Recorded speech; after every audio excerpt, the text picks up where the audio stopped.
I'd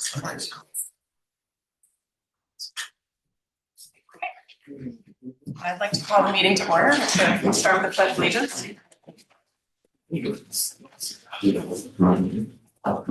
Allegiance to the flag of the United States of America, to the republic for which it stands, one nation, under God, indivisible, with liberty and justice for all. I'd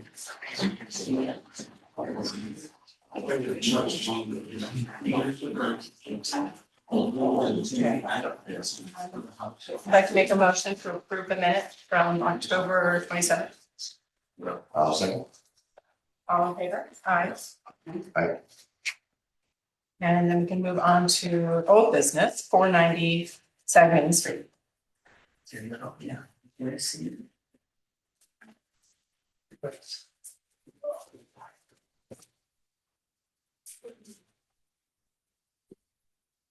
Good afternoon.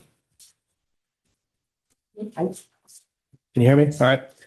I'm the homeowner applicant, Michael Nardi, accompanied by my family, along with Oza Architecture.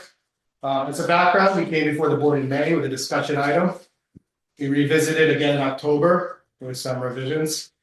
I want to thank you again for having us here to review 490 Sag Main. I hope our updates and changes will honor your exceptions and approval of the home we wish to build. As you know, we assembled a wonderful property that we hope to develop, not just for our family, but for the greater community. I'll speak to those plans momentarily. Since our last meeting, we were able to visit the property and provide stakes at roughly the center of each of the bordering properties.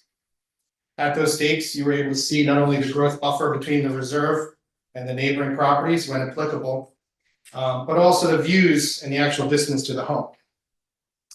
We also staked the home itself. I believe the home, once staked, appears much smaller in person and in relation to the property, which is about 15 acres. So I'm glad many of us were able to visit the property. Many people come before the board and don't admit they were wrong. I will. I think our initial design this past May was a wonderful home, but at 52% reserve glazing, glazing facing the reserve, that was a bit much. So I do believe your comments warranted a change. Was it in keeping with the agrarian tradition of this community? Probably not, in hindsight. So diving into the plans, while most of the neighbors have high hedge or complete coverage preventing view of the reserve, I think there are two perspectives that show the impact of the home to our neighbors. I apologize, some of the slides might be out of order, but I'd like to show you P587 perspective.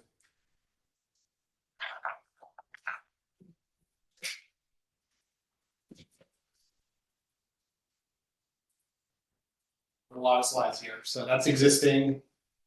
Let's take a look at one more. Okay.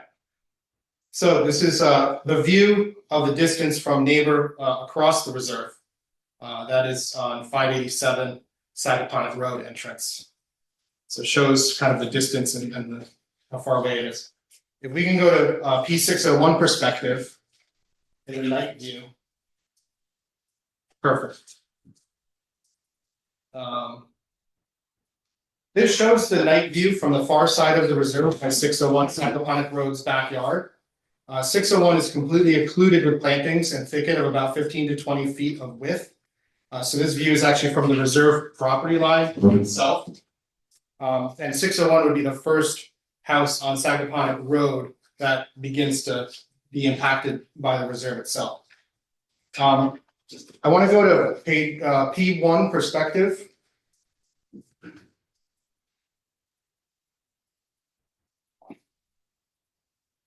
A page number? I did. Yeah, I did one more down from that.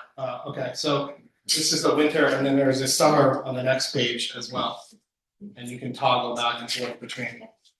This shows the removal of the hedge that currently blocks the reserve view and is in front view from the street in the winter and in the summer.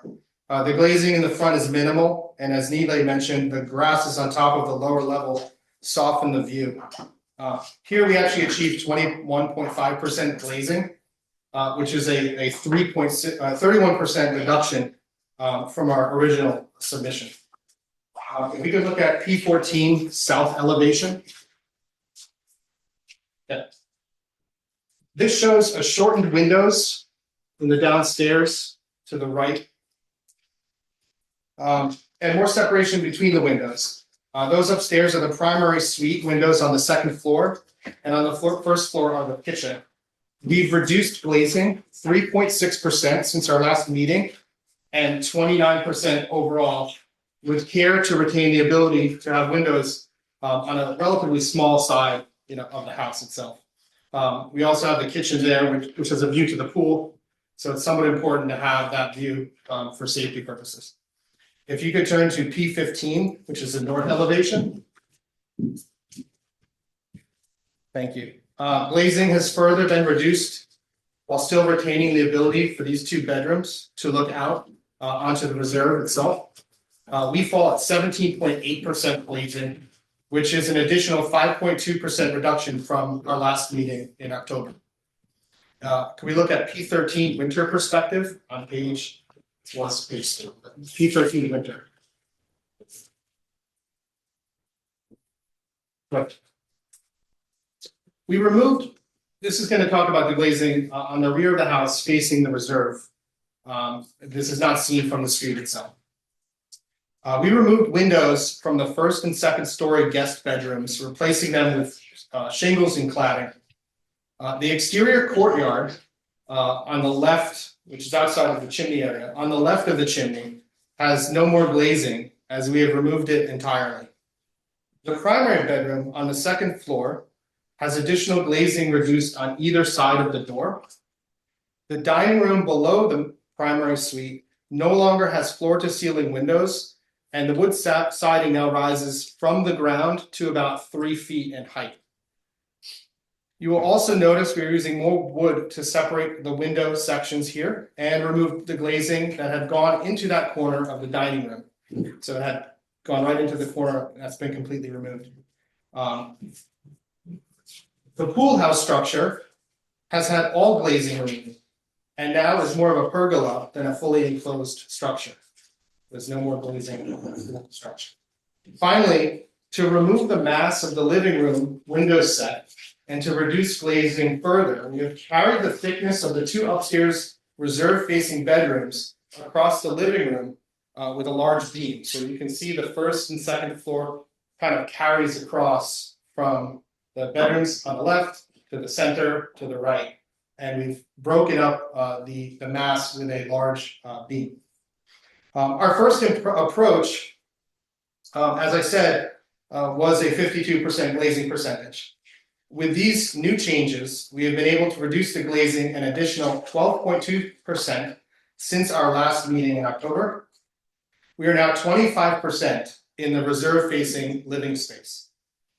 This, I will point out, is 16.7% less glazing than the neighbor at number 673, which is the corner property, and has 41.7% glazing on their reserve view. I do not believe we are looking to compare one neighbor to another, but sharing the same reserve view, number 673 has 16.7% more glazing than the home which actually owns the reserve. Past is not always prologue, but I do believe we have extensively limited the glazing in furtherance of the AHRB's goal of maintaining the desirable character of the village. It is our hope that aside from your approval on this project, that the restoration of these amazing views along this stretch of South Main Street, extending roughly 650 feet from the general store to the Polimas house at number 468, is going to achieve the long-standing goal of beautifying the village and maintaining its agrarian character and tradition. If you go to the final slide, you can see the example of the neighboring glazing. I thank you for your time. I'm here to answer any questions, and I can bring up Mila if he wants to take over from here. Sure. Thank you. Thank you very much.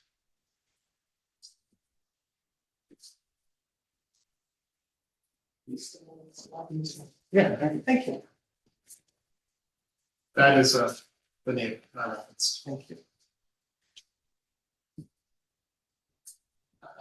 Just to fill in what Michael was saying, Nina also was a studio architect. The third sort of broad category, I believe the board had asked us to review last time was the mock-up. And Pat, you'll see that a few slides prior to this one. The desire was to actually see how a conventional shingle interacts with vertical siding. So we missed it. One more. Yep. So this basically is showing you what it is. By the time we got all the assemblies together, this is about 4 feet per side. We have it in the parking lot if you want to see it in person, but these are images of it taken from earlier today.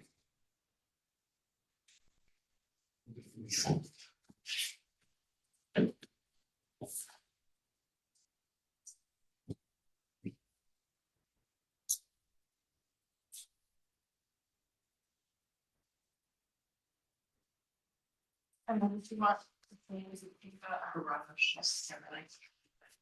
Yeah, I'm curious about, in your original plans, you had shown the garage and the pool house. We don't see that.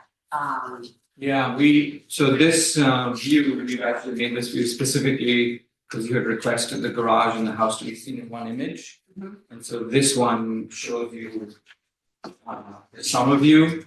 One of the things that we wanted to foreground in this conversation is it was actually timely, your questions were timely in terms of reintegrating the surroundings of the house. So you see how the landscape works with the house right now. And in the nighttime view, one of your questions was about lighting and how the garage accepts lighting. So this view shows you that. So the pool house and the garage has no windows whatsoever. We removed all those.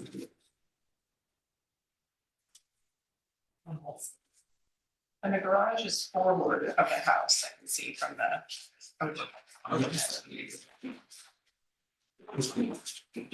I'd still like to see what it looks like in the scheme of things. It should be on the site plan. You should have the site plan there with you. There is a landscape plan. Perspective, you can kind of see. Yeah. Yeah. But in the actual scheme, the layout, you do see it. There you go. Oh, sorry, it's not. My apologies. Oh, it is, of course it is. Is it clear where it is here? Oh, okay.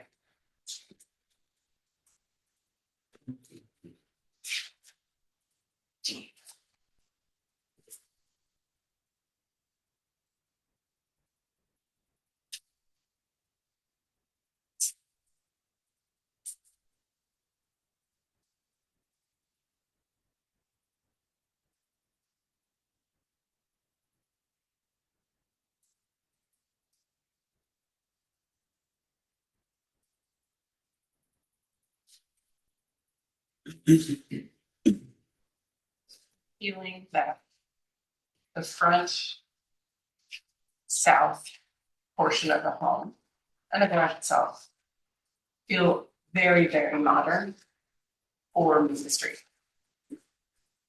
The overall portion of the home and the back of the home don't feel that so much.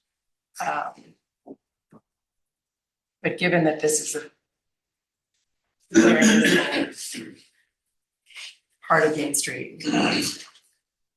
So could we look at the image that shows the garage? So that's yeah.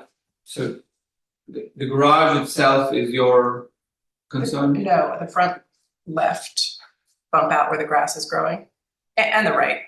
But I feel like with the other house that's in front of it, you don't see the right part of the house as much from Main Street. There's a home that we approved that is right next to Pikes, right south of Pikes. And we went through a lot of rounds with them. And I really feel like because they weren't technically in a historical district, we may be allowed more than we were comfortable with in terms of the vibe of the house, especially now that it's being built. So I'm just being a little sensitive to that decision moving forward. And I just want to throw that out there to the board to consider. And to be literally in the heart of Sagaponic. I understand. One of the things that we did mention in the earlier conversations was when Sagaponic did its planning, there was a reason why flag lots were actually kept outside the purview, while ag reserves were kept inside the purview. The idea being that these buildings, again, are off the farm and off the main street. So we've been very conscious in determining that. That's one. The second part is the parts that you are bringing up in terms of this plinth with landscape is very intentional. It is intended to blur the lower level so that from the street you only perceive the upper volume. Right? Because we're 350 feet back from the public right of way, with a significant amount of landscaping and treescaping between the two spaces. So, I mean, if there is a If the landscaping were to go, if this tree right here were to fall, we're left with that is what you're looking at. No, So we have to I get your consider point. the house of what its face value is and not the beautiful landscaping that I know that you're going to do. I totally accept your proposition about trees that are in the public right of way. But my clients do not want their upper level exposed to Main Street either. So they are predisposed to actually create landscaping in the foreground. We're trying to show you the house so that we can show it to you in its most bare condition. But the lower level, again, given that it's 350 feet away, is less exposed to Main Street than the upper level. And we've been very intentional about making the upper level conform to an agrarian quality. Again, not a traditional Main Street. So, about the garage, I don't know, Michael, we could put a fixed roof on the garage, which is accessible to you. Does that make sense? We could definitely add a fixed roof to the garage. But one of the things is that data we wanted to maintain this kind of thing, the house sitting on top, which is more visible from Main Street. I think it's important to maintain the integrity of Sagaponic. And to me, this house is just not within the likeness of other homes. And I'm not saying that it has to be a traditional home, but this is very far from a happy medium, in my opinion. And I also feel like a lot of the images that are shown are purposely hidden by a tree or a bush. And I would like to really see what is going on in the house without all of that. Like this area, I don't know what's going on here, what's over here. The night view should provide you with that. A little bit, it does, a Yeah. little bit. Our intention is to show you. Not 100%, but a little bit.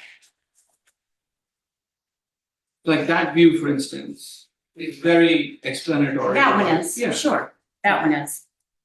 Which other view perhaps I can, so this one, for instance, is the southern view. I would say the front of the house, I would say pretty much just all of it, just to make it very clear to everybody. So this view, for instance, is taking all the trees away, but it's providing a realistic view of what the most quote unquote sort of aggressive view of the house would be. Ambient light, winter time, you're exposing everything. Well, you're in the nighttime, you kind of can see what's going on, but then you have the daylight with a beautiful tree there. So I'd like to see what it looks like in the daytime without all of that. Inside that alcove. All of it. Okay. Pretty much the whole house, so that we can get a better idea. You know, we're still not getting a full a full picture of what's going on with the pool house, the back side of the garage, the other side of the garage, the other side of the. I just feel like there's few things missing.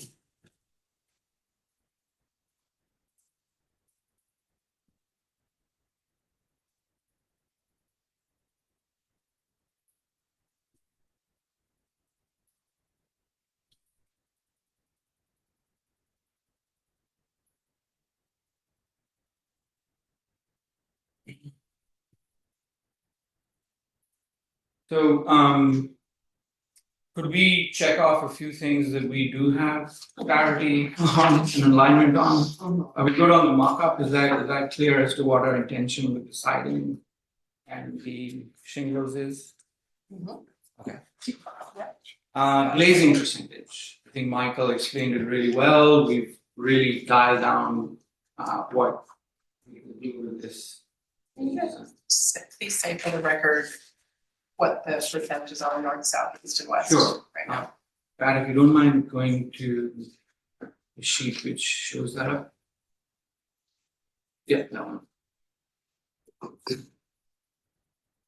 Yeah, so the east elevation, east side is 21.5. The south elevation, which is the pool side, is 24.2. The west elevation is 25, and the north elevation is 17.8. So the entrance, the east, the glazing did not change from the last No. month to this month. No, it did not, because I believe the last go around, the ag side and the glare, I believe, Ms. Carey was concerned about that side, which is how the conversation precipitated. We're talking about the neighbors on the ag side, so that is where. And then you want the north and the south explained, and that is what.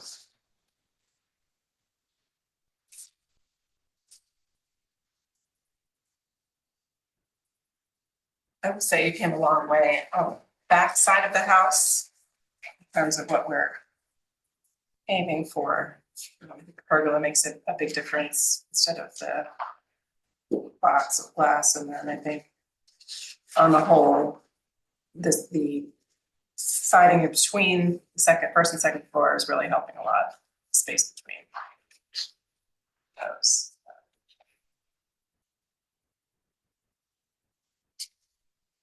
Yeah, that was a huge difference. Yeah, I think that was a big difference as well, yeah.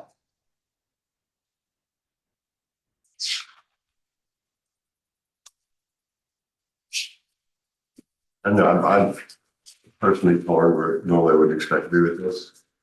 I think the large massing on both the southeast and the west flow through is a lot, but it's not going to be a little on that, is that too much?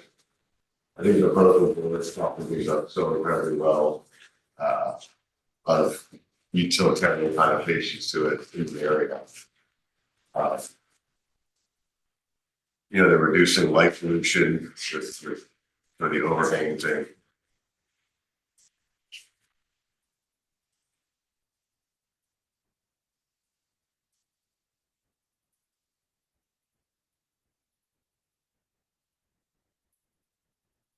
And obviously the restoration work on the other houses isn't a form of currency, but it walks the walk and talks the talk, so to speak. Totally agree. It's not a bluff on someone's intentions to buy a couple of houses on Second Main Street. I will also say that the property south of the Foster Field, there's a tall barn there. I think they wanted to do something similar, which was combine the traditional with the modern to appease the neighborhood. But we've also gotten backlash on it. Pardon me? Gotten backlash on that, Mhm. that it doesn't fit the tone of the neighborhood, of the historic district. So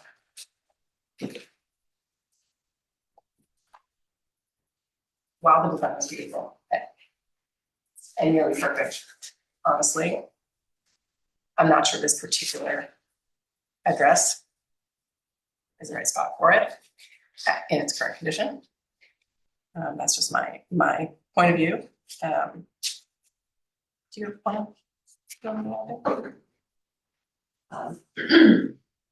I'm also a little torn. I do think that the shingles and the vertical siding together are quite well done. And I think that that's a nice sort of marrying of the styles. I wonder, just given, my colleagues' comments, if, maybe the east elevation just has the vertical siding in such a sort of pronounced almost box, whereas the west doesn't have that. It feels a little bit more like it's leaning more towards the, traditional, even though it has the same character. But I think the way that you have the line, and like you said, in some ways it's intentional, of the flat roof sort of garage and then these two kind of the vertical boxes almost, feels a little bit almost not residential, right? And maybe that was the intent. Maybe it's supposed to feel, I don't know, like a barn or something. And I think the only other thing that I don't know if this would like sort of make a difference is that both in the east and the west, and I understand you reduced the glazing, maybe not on the west, but in most of the other sides.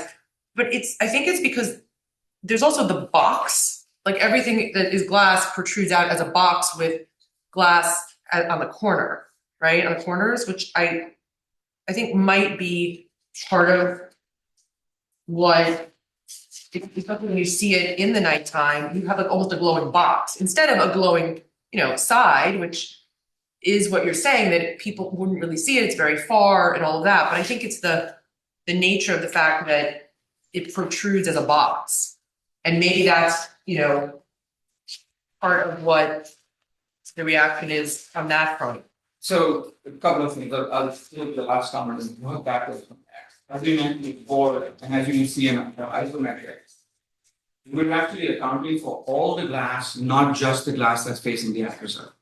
So whether it's a corner or straight, mathematically, it's the same amount of glass. In fact, our design takes more of the glazing and puts it inward looking into smaller spaces that are domestic in scale, rather than facing the acroserve, as the neighbor on the north does. The plan has nooks and crannies into which the glazing faces. They're accounting for all that glazing as if it were facing the acroserve. You're saying nooks and crannies, but what you're trying to say is that, for example, the glass on the sort of left of the middle windows is facing the other side. In addition to glazing that further back in there, where somebody on the other side of the acroserve would never perceive it, because it is 25 feet back from the facade.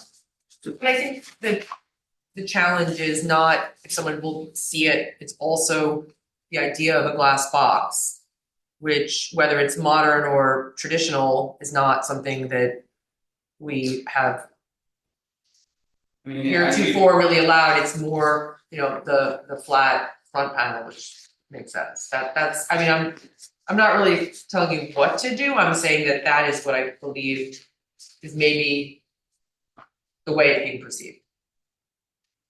At some level, it is an architectural choice in terms of how the inside of the room is perceived as well. And I'm cognizant of my client's experience in that room. I wish everybody, of course, yes. of course, everybody wants the best experience on the outdoor, indoor living, right, and the views, and that's and every architectural, intent, right? So, and arithmetically, the numbers are 25%. So, then it's a question of what the space is actually feeling like, otherwise. Now, to your comment about the front of the house, the lower level is in fact occluded from the public right of way. This house is 350 feet back. There is landscaping both desired by my clients for privacy.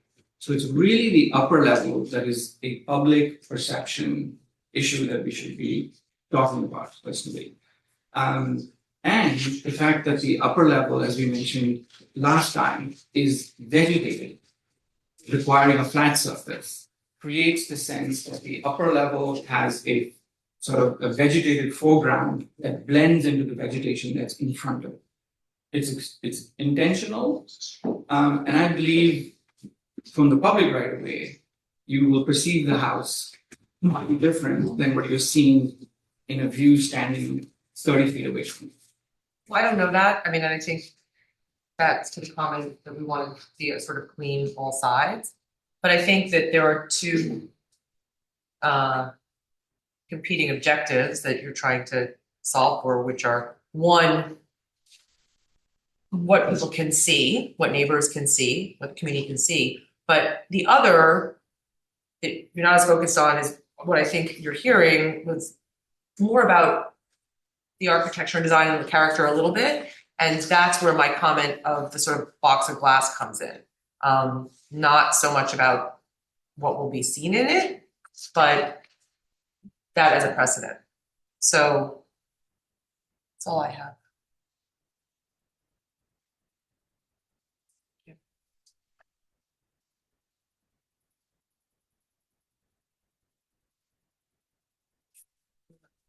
Yeah. I do want to mention the fact that we are gonna bring this up for a public hearing at the next meeting on December 22nd. So I will read the legal speak on that. But I do think that the community should know what is coming, since there's nothing there right now.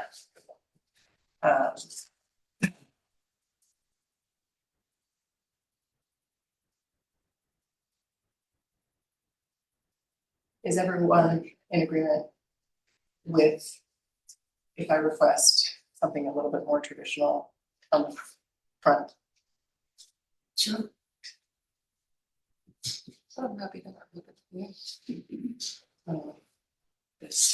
want to say anything to that? We're in there.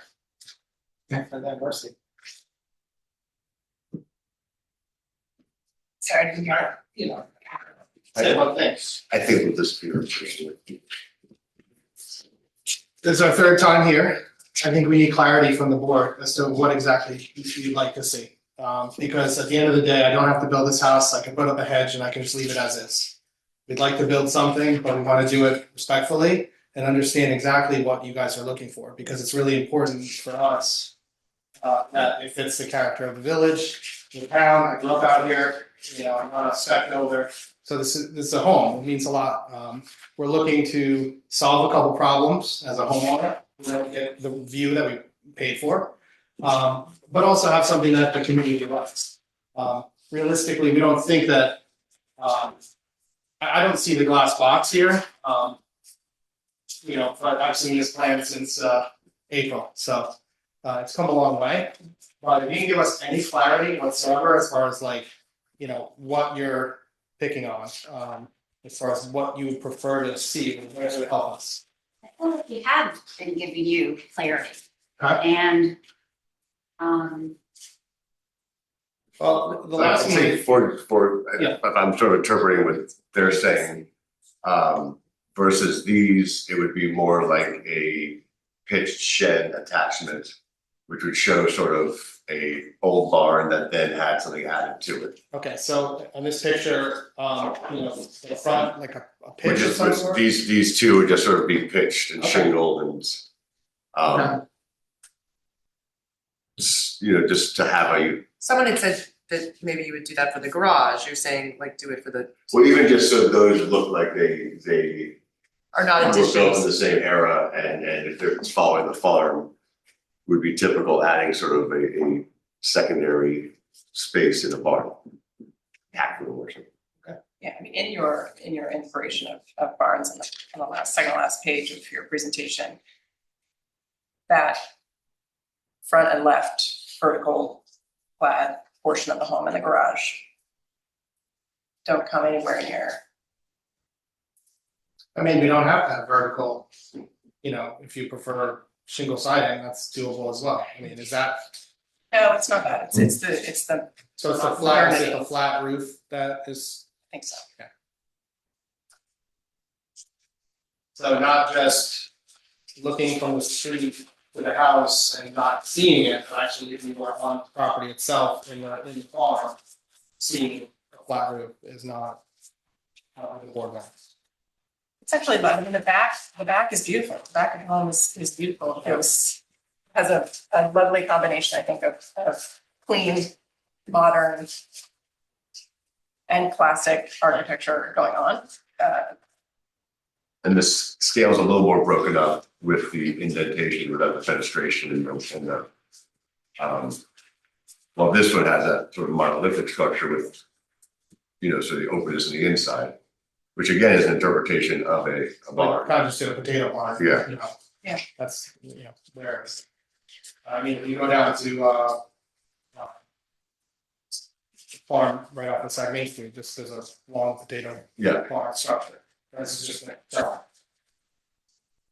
Well, maybe that, looking at it with pitched roofs would satisfy a lot of different thoughts, but also I like the vertical shingles, but maybe in that section, maybe they could be broken up to have that combination also for something that feels more consistent. I don't know, I mean.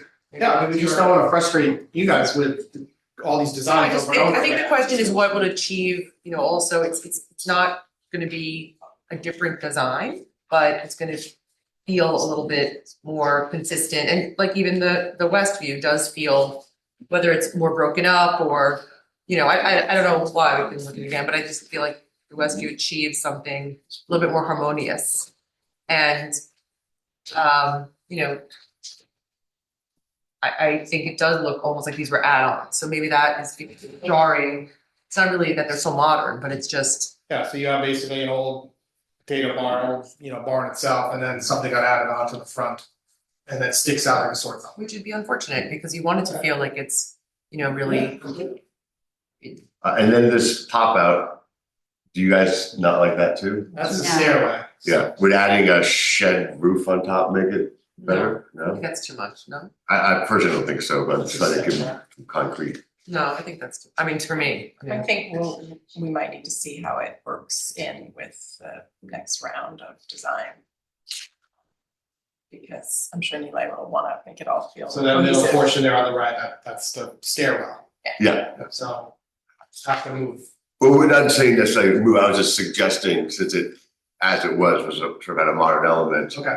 But if you added, made it seem like a shed doorway going all the way down. Yeah, just so I can say, Not that I'm qualifying that suggestion myself, but just, so agrarian buildings have certain words. oh yeah, That's you Sure. you don't want to actually smooth all your edges out in a way that feels like it's untried. exactly. And I understand, you don't want things to try in any way. So I guess what I'm ignoring is that we leave this agrarian quality in the assessment of the final building rather than smooth it out into a traditional version of what might exist on Main Street anyway. Mhm. Does that make sense? Absolutely.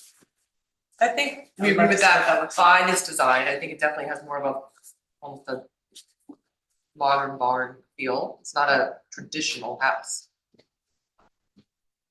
Which I happen to like, but I think for some reason, again, it's not for us to design, but I think the back feels more successful in that vernacular and cohesive, and the front feels like something, I mean, we keep going back to it, but it's something with the three structures, and maybe it's because you actually centered all the windows to get the most light in the middle, and you kind of, Oh, we Yeah, did, over there. yeah, the bedroom on the right side has everything goes out. but that's a choice to have more in the middle, you could have less in the middle and something there, and maybe that would be more, harmonious and better for the experience anyway, like, you have sort of the So do you ability think to do that, maybe that help, I don't know, again, I don't wanna design it, but there's something with the quality of the three kind of. Well, I mean, To flip the with house. completely respect, you do design it, we have to have you agree to the design, so, would you? I don't want to. balancing the I'm windows. just making a suggestion that perhaps. everyone Yeah. can come together. Balancing the windows perhaps and maybe getting a roof line on some of these other structures would be, helpful, you think? I mean, I think so. I don't know if anybody else agrees with that. I mean, sure, I would like to see what you come up with, what everybody is saying, but also remembering that this is the heart of Sagaponic on Main Street. Yeah. Everybody's gonna be driving, seeing this, and we want everyone to be happy and for it to be within a likeness of the community. And this is just not it for me. Do you like the rear of the house though? I think I would like to see something different. I would like, I feel like we're doing, every time we've been here, it's been like a small tweak. I would like to see something that is maybe a little different. It is a lot of glass, in my opinion. This entire area is just open from one side to the next. I understand what you're doing, but I mean, how do we reconcile this with other properties that border the same reserve? I mean, the two properties across the Michael Davis property, 687, 689, they're see-through front to back glass. They might have a different configuration of the windows, but they likely have more glazing than we do. The next door neighbor, we've already, done the math on them. They, block their entire property on the corner. Nobody can see anything through that at all. And frankly, it should be open, in my opinion.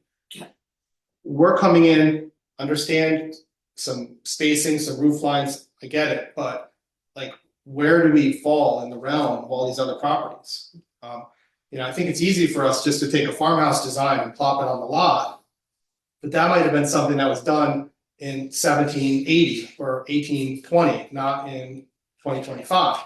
I don't think we're asking you to do that. We're just asking you to, this is just a little too modern. Okay. All right, so I think we will look at the tent that you guys have brought up, and I'll talk to Michael and Heather about a roof line modification there. I personally believe that the design with vegetation on the top actually, in fact, amplifies the agrarian nature of the structure. I like that part, and so sometimes you get to the same desired element through another route rather than a visually compliant one. I think maybe to use your vernacular, what might be appealing to some of the board members on the ag side is that the ag side is a little more of the village in a way. It's broken up, it doesn't have a utilitarian look to it. Versus this one, which does have that, which given the location, I think is a completely viable sort of philosophy to have. So that one might be more acceptable from the ag view. But that just, few angles at your style. Okay. So we'll study the front, just parenthetically, and come back. Okay, and may I just make a few requests before we come back, just to be clear? We would love to see, I would love to see what's missing here now is a straight on perspective point of view of the west facing side, the back of the house. This view. Correct. Yep. Straight on. The front point of view. So clear. Yeah. From this distance. Sure, yeah, I just would like to see it straight on. Uh-huh. I love seeing it at an angle because I can now understand how the windows are working, all of that, but I think we're missing the flat perspective. And then on the front, or sorry. On the Whole front, house, garage. yes, on the front, you're showing us from the street. You're including the garage and the house, with the fence in front and all that. What we don't have is the front of the house straight on with the garage included. It's just a super wide view, and again, I'll just describe to you what our issue is. If you go to, so if you were to do the other view, you would be halfway in 500, and you would never get that view because there'd be another property in the way. So that's why we took it at a rake, so you could see both. So what would you like us to I do? think it's important for us to see. You can break it up with the end of the house and then take it from there. I think the next thing I'm gonna ask for is actually a 3D model. We don't request this very often. But I think the reason I'm asking for that perspective is because we can't tell, it's very difficult to tell from these printouts, which are lovely, the whole, the gestalt of the whole property. And how much more forward is the garage than the house? Probably not that much, but it's hard to tell from these perspectives. How big is that space in between, in the back, that is the little courtyard? You know, and when I went and walked through the field, you guys were so nice to spend some time with me there. The footprint itself looked tiny, it felt tiny. Well, I think, And I don't understand, and so I think the 3D model will really help that. I think even, I would suggest, even, I know it's hokey, but putting in human scales in the renderings. Because I feel like a lot of these nooks and spaces you would normally see in a much grander scale. For example, the one here is just around 7 feet. I think that might surprise people to see the overall scale of it. That's good, that's helpful. Yeah, I mean. Like the punch out is under 9 feet. Right. The windows are like 6 feet, which is considerably smaller than what we see next to us.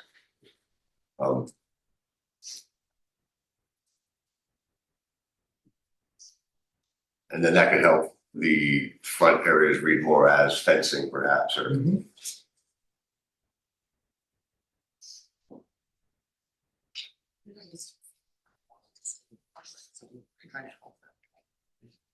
Okay. All right, so I'm gonna read this formal invitation to have a public hearing. The AHRB, in review of the application of 490 Sagaponic LLC located at 490 Sag Main Street, has determined that in order to assist in the review of the application, a public hearing should be held.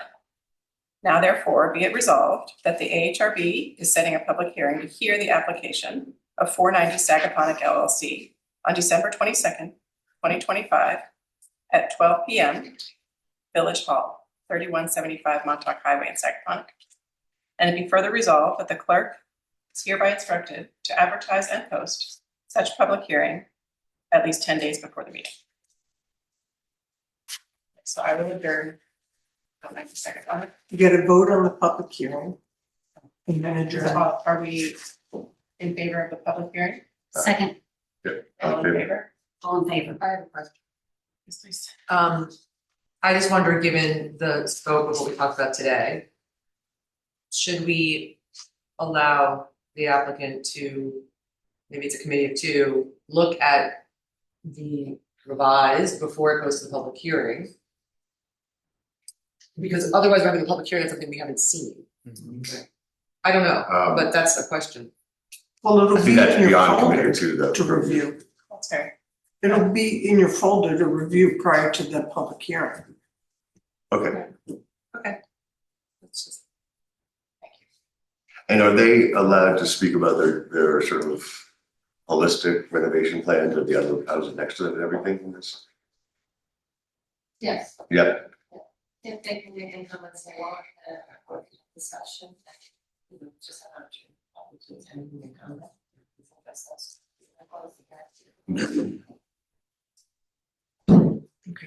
Hey, Okay, thank you. thank you. All right, I'll make a motion to adjourn 491 Sagaponic. thanks. All in favor?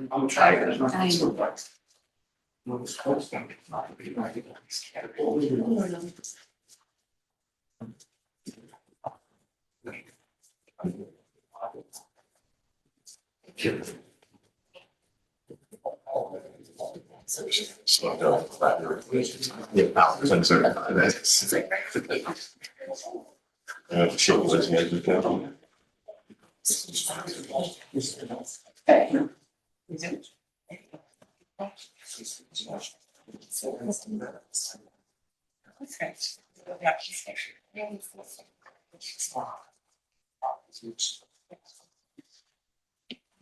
Okay.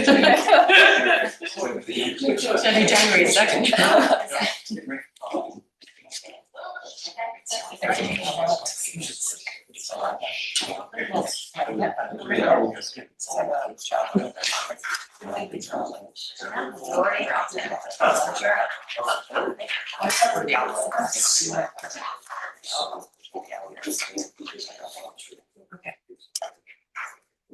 Pat, you ready? Okay. All right, we'll move on to new business, solar, 543 Daniels Lane.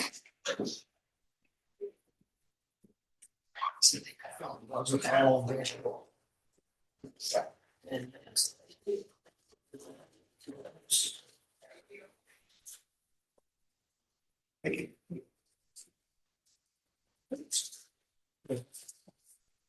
you.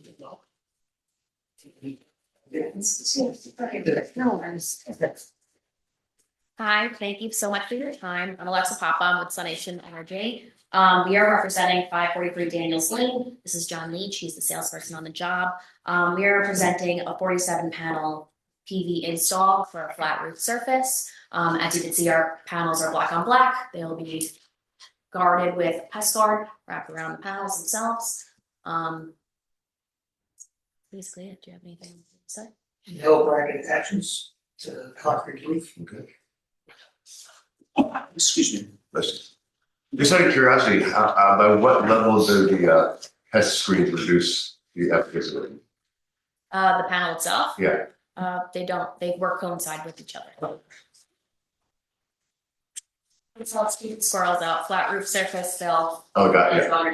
Protects all of our equipment. Oh, gotcha. Right, still.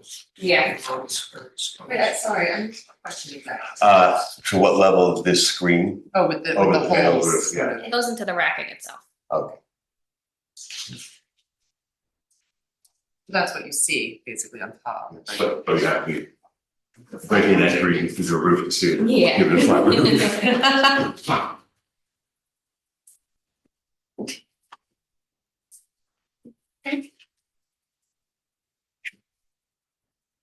Anybody else have any other questions? No. I'll make a motion to approve it. Second. All in favor? I, I, Perfect, thank you so Thank much you. for your time, Dr. Sarah. Have a great rest of your afternoon. thanks, you too. Happy Thanksgiving. Yes, happy Thanksgiving. Thank you. I think it just starts finding a dinner.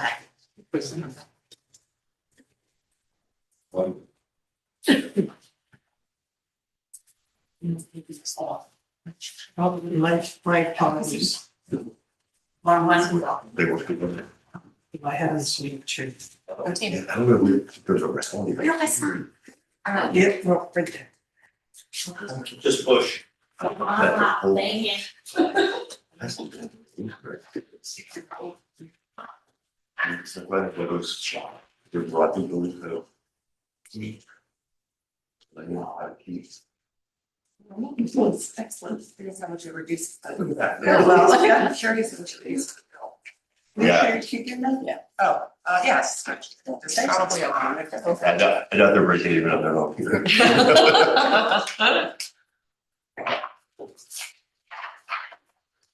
That's so much.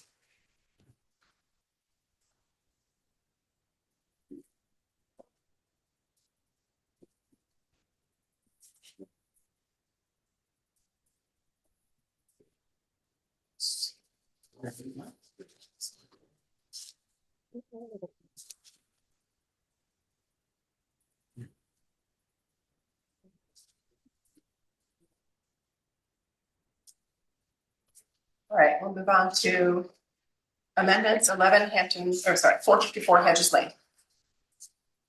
Good afternoon, Michael Frank, owner of Four Hedges. I'm here with Will Meneers on Zoom. Afternoon. So it's an amendment, we're looking to increase the size of our pool house that was approved back in the spring from 60 square feet to 200 square feet, which is in our allowable GFA. Basically, it's a pretty typical layout for a small pool house at 200 square feet. The structure is only 10 feet high. The finishes are similar to the what was proposed prior and approved prior, similar to the house. So up on the screen is what we're proposing. And I think I have an image of what was approved, just kind of give you a before and after. Yeah. So that's all what's being proposed, and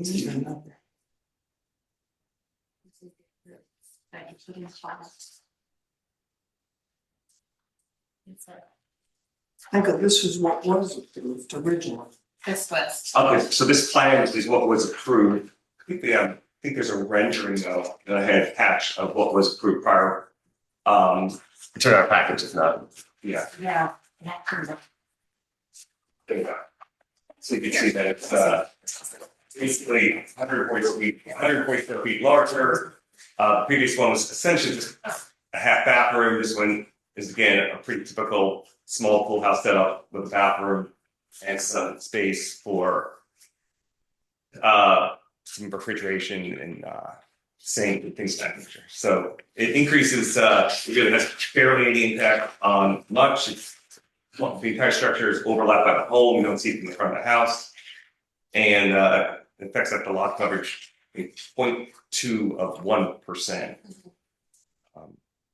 That's what we got. It's nice.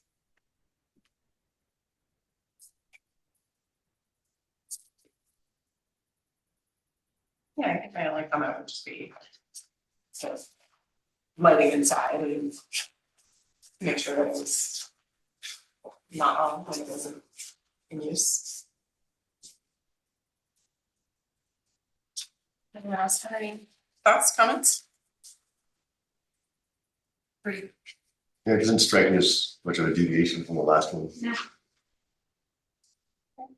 You don't see the strobe lights at Jimmy nightclub there. The sub basement. Okay, I'll make a motion to approve. Change.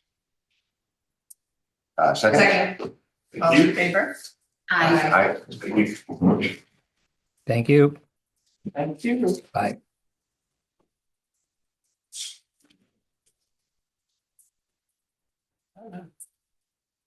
Go right last.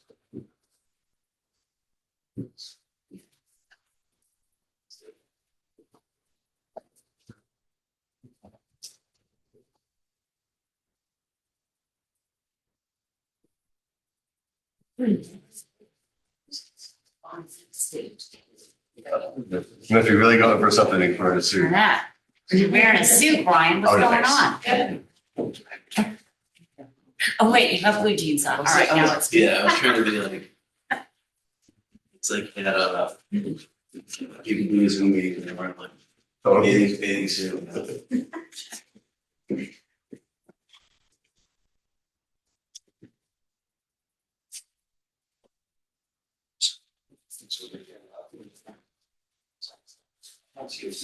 I just printed out larger pictures to see, maybe you can see it on there, but maybe I was trying to compare before and after on this course, and just wanted to figure this one would be the best way to.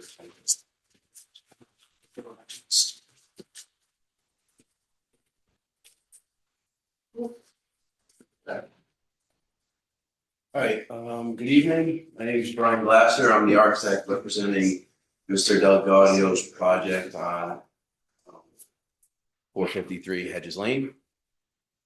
Just a quick summary. Been a few months since we got zoning board approval and the Ahrb approval, and in that time, I started working on the construction documents.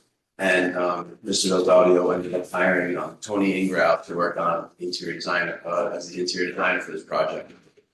So over the past few months, they were working on some interior changes.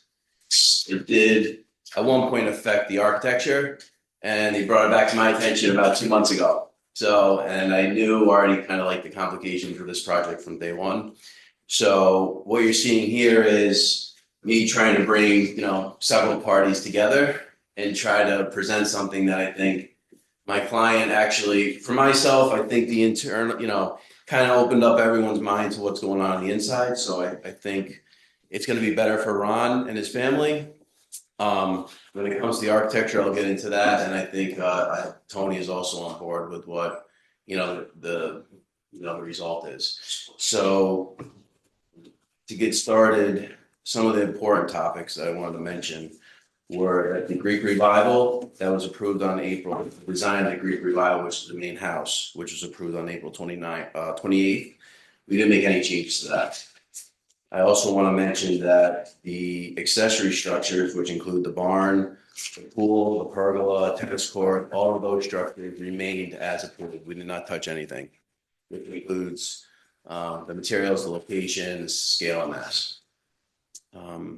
Moving forward, the items that did change, Abby, if you don't mind going to page 5, you will see, and this is just the technical part of it, we can get into the rendering as well. Page 5, which, do you have the 2D drawings or?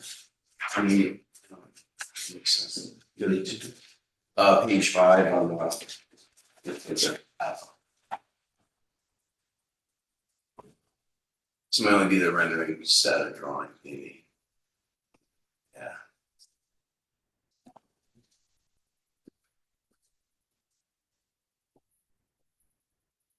So what I did here is currently on every presentation, you'll see on the lower level and the bottom left-hand corner is going to be the approved, the bottom is the approved plan. And what we're proposing is the upper level. And so basically the changes, let's just start off with the north elevation. On the north elevation, we're proposing, if you look at the main entry, there's two, an entry going into the garage now on the right or the left, and then on the right, you have the main entry. There used to be 3 windows above. We reduced that down to 2. I can get into all the reasons why if you want about the interiors. I know it's not important, but now that opens up to a foyer. It had complications. I brought the original plan too if you want to get it. I think that is helpful to hear the reason. Okay, so originally there was a closet above the entry door, master closet, and what we ended up doing is now we open that up to the foyer. So if you see the new floor plan, you'll see a larger foyer, double height space. But we did reduce the glazing down from 3 to 2. What we also ended up changing were the windows on all the way to the left, which go into the garage. They originally were casement windows. We changed those to double hung windows. And originally we had an entry going into like a package drop off, which was a glass door for the entry to the left. That ends up going into the garage, which going back and forth with the village on zoning. During that time, you did change the code, so we were kind of also taking advantage of the additional 140 square feet of accessory structure that we could kind of juggle around. So that's where these things kind of moved around on that part. Another change that was made on the front was, if you notice, we had 6 larger windows to the right of the front door on that, reverse gable going up and over. We adjusted the window sizes and made them smaller, and we ended up adding, because of the staircase, we added a 4th window in the upper left-hand corner of that module or that massing. And on all the way to the right, the single-story structure, which was originally a bedroom, we turned that to a junior master bathroom. And I ended up splitting up the windows. If you see on the right-hand corner, you see 2 windows that are separated versus together. So one thing that I know is a hot topic with the village is lighting calculations. So with this, as you currently see it, we ended up reducing the glazing on this elevation by 0.24%. So that's the first part. Now, if we go to, I'm going to go straight to the south elevation. And that's on page 6. So on the south elevation, starting on the left-hand side, mimicking the front elevation, we ended up, and if you want to go through the plans, like I said, we can go through it, but that's now a bathroom. It used to be a bedroom, so God bless you. We separated the windows similar to the front. And also where we were taking advantage of some of that square footage, we ended up making the breakfast area a little bit larger, which is the 3 doors in the center. Originally were 3 windows. Also, we had to adjust, just to keep the square footages down for a little bit of it's just a balancing act really. So I don't want it to be over, so I was trying to make it under. So we ended up, and I thought it made sense. I would have preferred to have 3 windows on the rear elevation. If you look over that covered porch area from the mudroom, we made that 2 windows as well, which matches the front, so the proportions are consistent on all 4 sides, or the front and the back. The mudroom did get smaller, so you'll see we also removed 3 windows between the 2 French doors. And also, once again, replacing the windows to the right in the garage, we mirrored those on the back, so that's consistent in the garage, which isn't that important, but I think proportionally looks correct. And we also ended up losing a window. If you look just to the right of on the original on the bottom, you see a window just to the right on the second story above the breakfast area. We removed that window as well. And on this elevation, we did increase the glazing by 4.5%, but overall, we'll get to that on the other elevations, we reduced it. So, and as you guys know, we're surrounded by farmland on 3 sides, so the nearest neighbor, I don't think would. And I reduced the glazing, let's put it this way too, we did reduce the glazing percentage on the upper levels, on the lower levels where it gained a little bit. So I think that's a benefit. It's not like I added 5% more on the second floor. Moving on to page 7. You'll see here on the bottom is the original, which we had 3 glass French doors, and we ended up pushing that structure out, adding 2 French doors there. And in the kitchen now, we ended up having 3 windows there, which overlooks, that opens up as a, there's a sink there overlooking, which is, we originally had 1 window. The windows over the garage door, that little dormer, we just changed them from casement windows to double hung to be more consistent with the rest of the house. And on this elevation, we reduced the glazing by 1.5%. If you go to elevation, or sheet 8. So you can see on sheet 8, on the original, we had 2 spaced out windows because there was a bed there with a cathedral ceiling.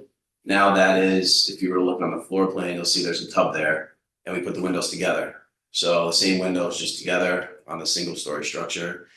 We did also add a window over just to the right, that's in the master or primary bathroom. So there's some afternoon sunlight coming over there. And all the way beyond, you cannot see, but on the lower originally, it was tucked in a little bit more and hidden behind the fireplace. Now, because we added that addition out, we do have 2 doors there. Originally, there was 3, so you'd have to, if you looked at the original plan, there's 3 doors much further back. And by changing the square footage on this elevation, the west elevation, we reduced it by 1.8. So I don't know if you want to just look at it. I mean, if you want the renderings, I know might kind of sell the story a little bit better, where you can see, 2 windows as proposed, 3 windows on the front. Over here, you can see these windows are a little bit larger than these. You can't see that 4th window, but there's a 4th window here. Double hung window, casements, there was 2. Glass door, now it's going to be a solid door. As I mentioned, if you look at these structures, nothing changed on that. It's also a different column design on the front. No, none of that's changing. No, it's the same. It looks great. Oh, wait, no, you're right. We did add 2. You're right. No, we did add 2 columns there. Reason being, just the proportion of this, after I was going back, it did look a little light to me. So I was like, I just wanted to make it a little bit heavier feeling. You're right, I forgot that, yeah, but that was something we did change. Can I see that? And the reason, also the other reason being is, I'm pretty sure that's going back to, is over in this area. On the rear elevation,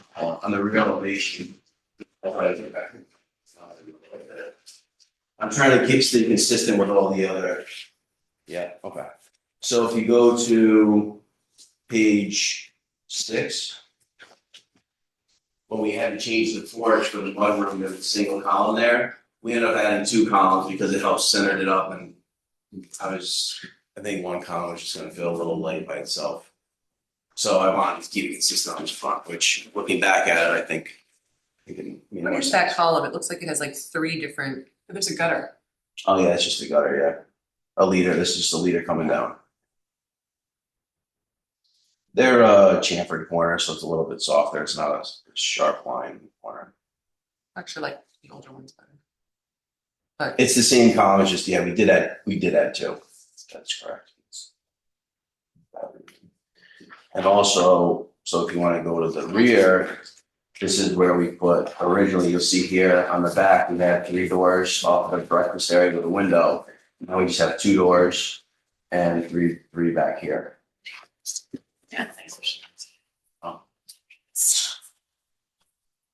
So this area here is where this got adjusted.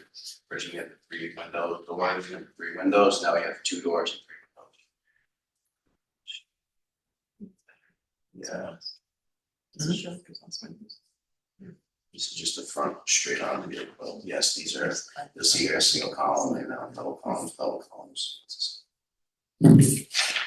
So, just for conclusion on like kind of everything that, how this sort of transpired and worked out. The one thing I will mention is, like I said, after a few months of going back and forth with the interior designer, my main point was to keep the materials, the location of the structure, the massing all consistent.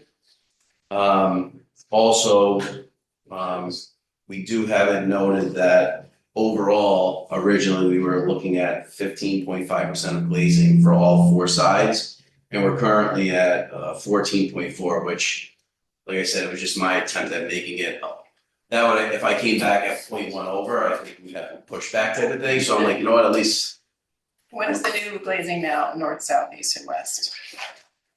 So we do have, if you just pull up on the sheets, I do have the breakdowns. On page, starts at page 9. So if you were to look at the glazing, you want the proposed? Yes, please. Okay, so the proposed on the north side, which is the front elevation, we are at. It's the same, right? Minus 0.24, so. Yeah, 22 or less, yeah. So what is that? I'm not sure what it is. But 0.42 is still, we are less than that. I'm not sure what it is. Let's see here.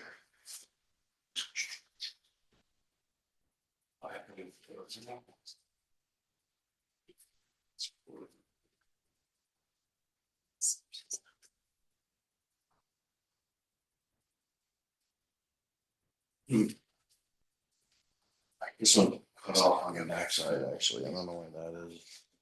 So we were originally, I don't have a calculator, I just want to double check this now, but 13.4, and now it's down by 2.4%.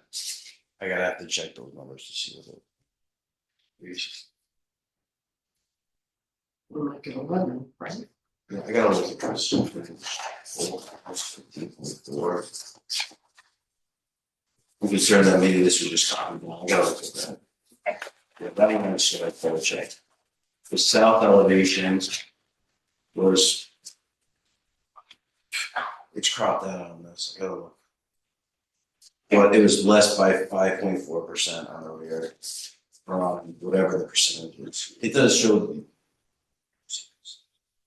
That's Brian, it's okay. What I just need for my final files, if you can email us. Before I leave, I'm gonna add all these up and I'm just gonna, right now what happened was it's cropped out. I can't even see what it And I says. don't mean to put you on the spot for the math, so. No, Just as long as I have it. The numbers here, so and then, I mean, on this one, it's a little bit easier, on the east elevation, we were originally at 11.1% and now it's at 9.6.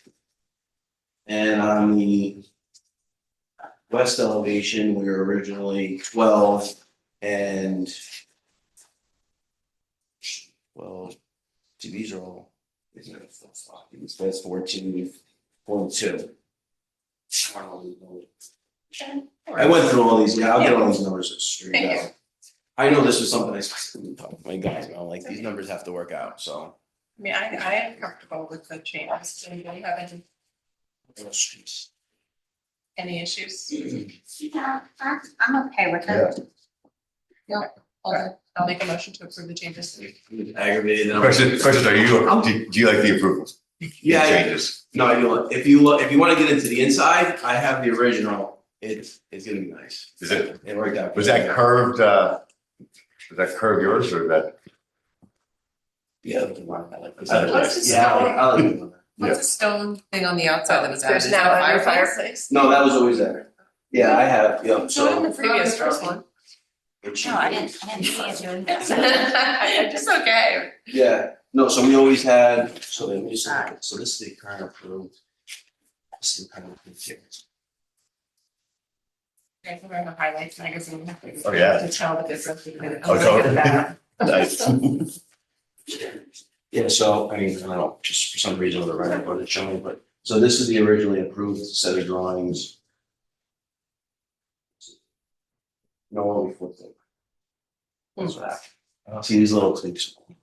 So see now, what you're seeing here, we might get a glimpse. It's gotta be back there, we just make sense. But in the original, so the original approved, you'll see here, so here, this is the proposed, this is what we had. You'll see the staircase is a little bit closer, and we had a hallway coming in. This was like a little vestibule, there's a lot of wasted square footage, and there was a bar area, and this was a smaller bedroom. So now when you come in, we set it up so you're coming down this hallway to the, like a junior master bedroom here. This is a cathedral ceiling for this is where the two windows are, this is where we split the windows. Oh, wow. Yep, and then over here, the staircase kind of came forward slightly from here and opened up. Still a walk-in closet. Yeah, and then I still maintain. Good to control the entry too, but well, get it. Yeah, Just take it all in, kind of. Yep, and they realized at some point, like, this was a pretty large, like, wet bar. Now we have like a little smaller, like, service bar area, but going back to this, yes, these two things did flip flops. So Talk to me about the package drop off. yeah, so originally what happened was the code change. So this is where I kind of threw a monkey wrench in their interior design stuff. And I said the code did change. I spoke to John because we were concerned about like possibly getting that credit. And so what we did was we just made the garage bigger, so that's part of accessory structure. And I took this package drop-off area, which was a lot of square footage, made these elements smaller because the goal was to make, if you see here, the kitchen. Now we have a kitchen that's centered up, a window here. They ended up changing the range, so the range is on this wall versus this wall. And now when you look through, we have glass, so that's where I had to kind of manipulate this covered porch. This was much bigger, so we made it smaller. There was a lot of glass here and wasted square footage, so we just made it a little more efficient. Yeah, I'm happy with it, and also this was just like a breakfast nook that, you know, people have seen. I mean, I've done it in the past. There's a lot of glass there. We ended up pulling it out and making it kind of like a little living space with a smaller breakfast room.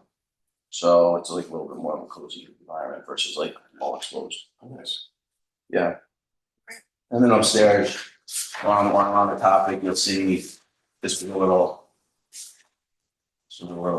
funky situation, but it worked out where, and I was okay with it because we had natural light coming from the south. So you had a staircase coming up, natural light kind of coming into the foyer. And then this was the, you know, kind of a linear, more functional type of walk-in closet, which was work from the master, right? So now what we're proposing to do is coming through, this is a little bit more of a refined, and then we got a double height space here, and you'll see these walls originally coming through. If I brought this wall through, I think it was this one actually, what happens is like that window doesn't work. So also I had to, like I said, I was trying to bring the glazing down. And the scale of these windows got smaller versus like these larger windows. Yeah. So then, you know, in a walk-in closet, I think that makes sense. Yeah. Great. That's good improvement. Yeah. Thank you, Brian. Yeah. You tell me to see them. It's no different. We're so good. Just keep getting better. A motion to approve, Second. all in favor? Aye. If you would just email us the north, south, east, west. But either try to figure it out now or. Okay, thank you.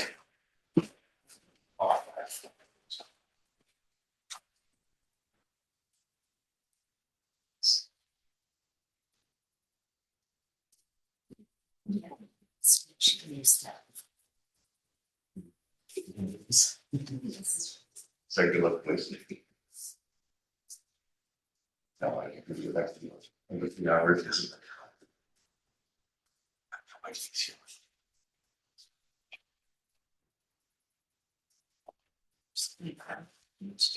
This one, where then it is. I did not. You look at the map for it, it's Right next to my pretty similar. Is it on the corner? Yes. Yeah. Yeah. Okay.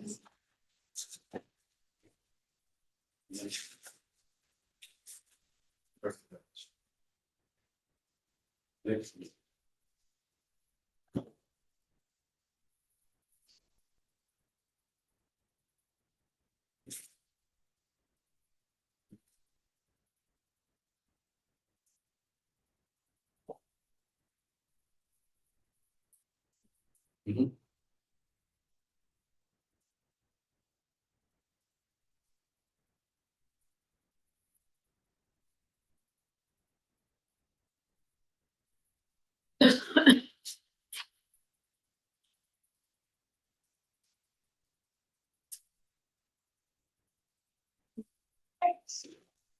on the agenda is 99 Farm View Drive. Should I proceed? Good afternoon, everyone. My name is John Bennett. I'm representing the applicant. Jonathan Rosenzweig, David Griffith from Austin Patterson District are here with me, as well as John Hamilton. I'm primarily just going to take you through the demo aspect of it first, and then I'll let the design professionals proceed. So let me just this is what I'm giving you is a photograph of the existing house.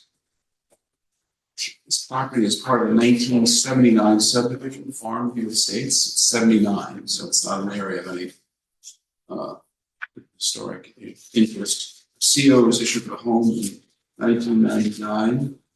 We're unaware of the architect who designed the home. The GIS from the town were able to pull out J.R. Sawicki, who you might remember as a broker and developer here, and built the house. Now, there's no name in the building permit application. I'm not saying that on a FOIL request it might not come up, but I don't think it's necessarily germane. It's a straightforward house, cedar shakes, white trim, 2-story residence connected by a 1-story flat roof section with an attached garage. We don't believe there's anything remarkable or significant about the architecture. Existing architecture, non-historic structure built in 1999, not aligned with any historic personage, not in any historic district.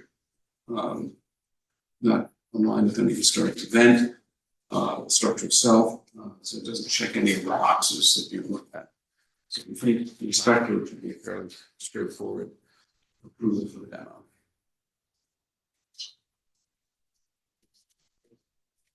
Yeah.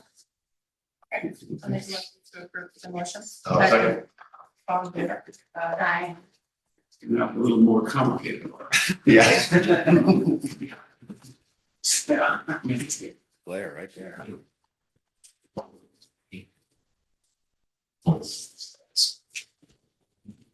You're keeping my windows? This is part of that.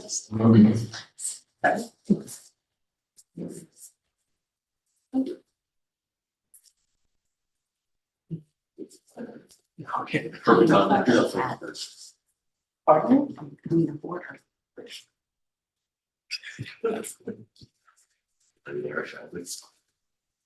We'll try to figure a piece of wood.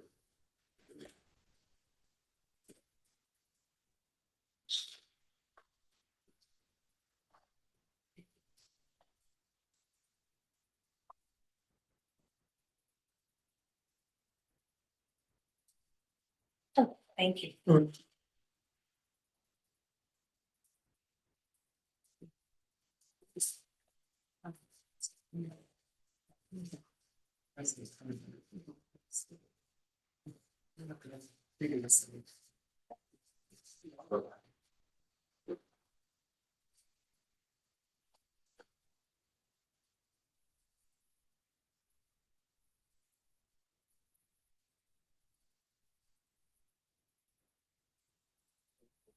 This like the one that I was at before.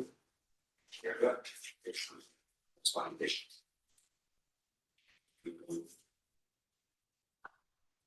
Yes. Hi, everybody. Joshua Rosenzweig and David Griffin from Austin Patterson District Architects and John Hamilton from LaGuardia Design. Here to present to you today our design for 99 Farmview Drive, representing Dee and Shreya Chowbey. They have lived at that address for several years and are very excited to create a generational home for their growing family. And we hope everybody likes it. We're going to get a bit into the exterior of the home, the materials and some of the floor plans in a bit. First, we're going to have John come up and go through the site, but hopefully everyone will see a more traditional based home that we've designed with a lot of inspiration from agrarian vernacular, using a bit of arts and crafts, if you will, and English cottage design. A lot of inspiration came in from, homes of that period. And we're excited to show you all the renderings and elevations of John. Yeah, Josh. And if we pull up first, please, the ARB presentation, page 1 on the screen. Let's wait for it to share.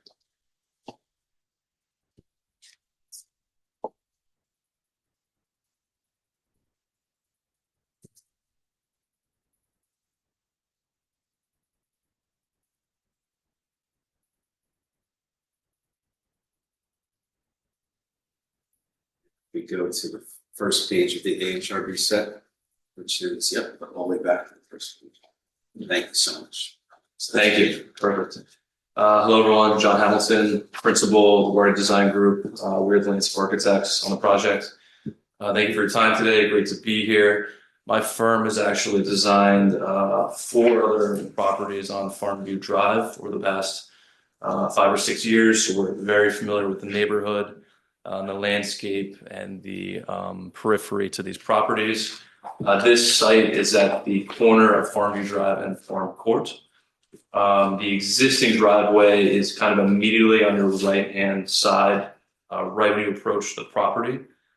I'll take you around the kind of periphery of the new site and just go over some existing conditions out there now.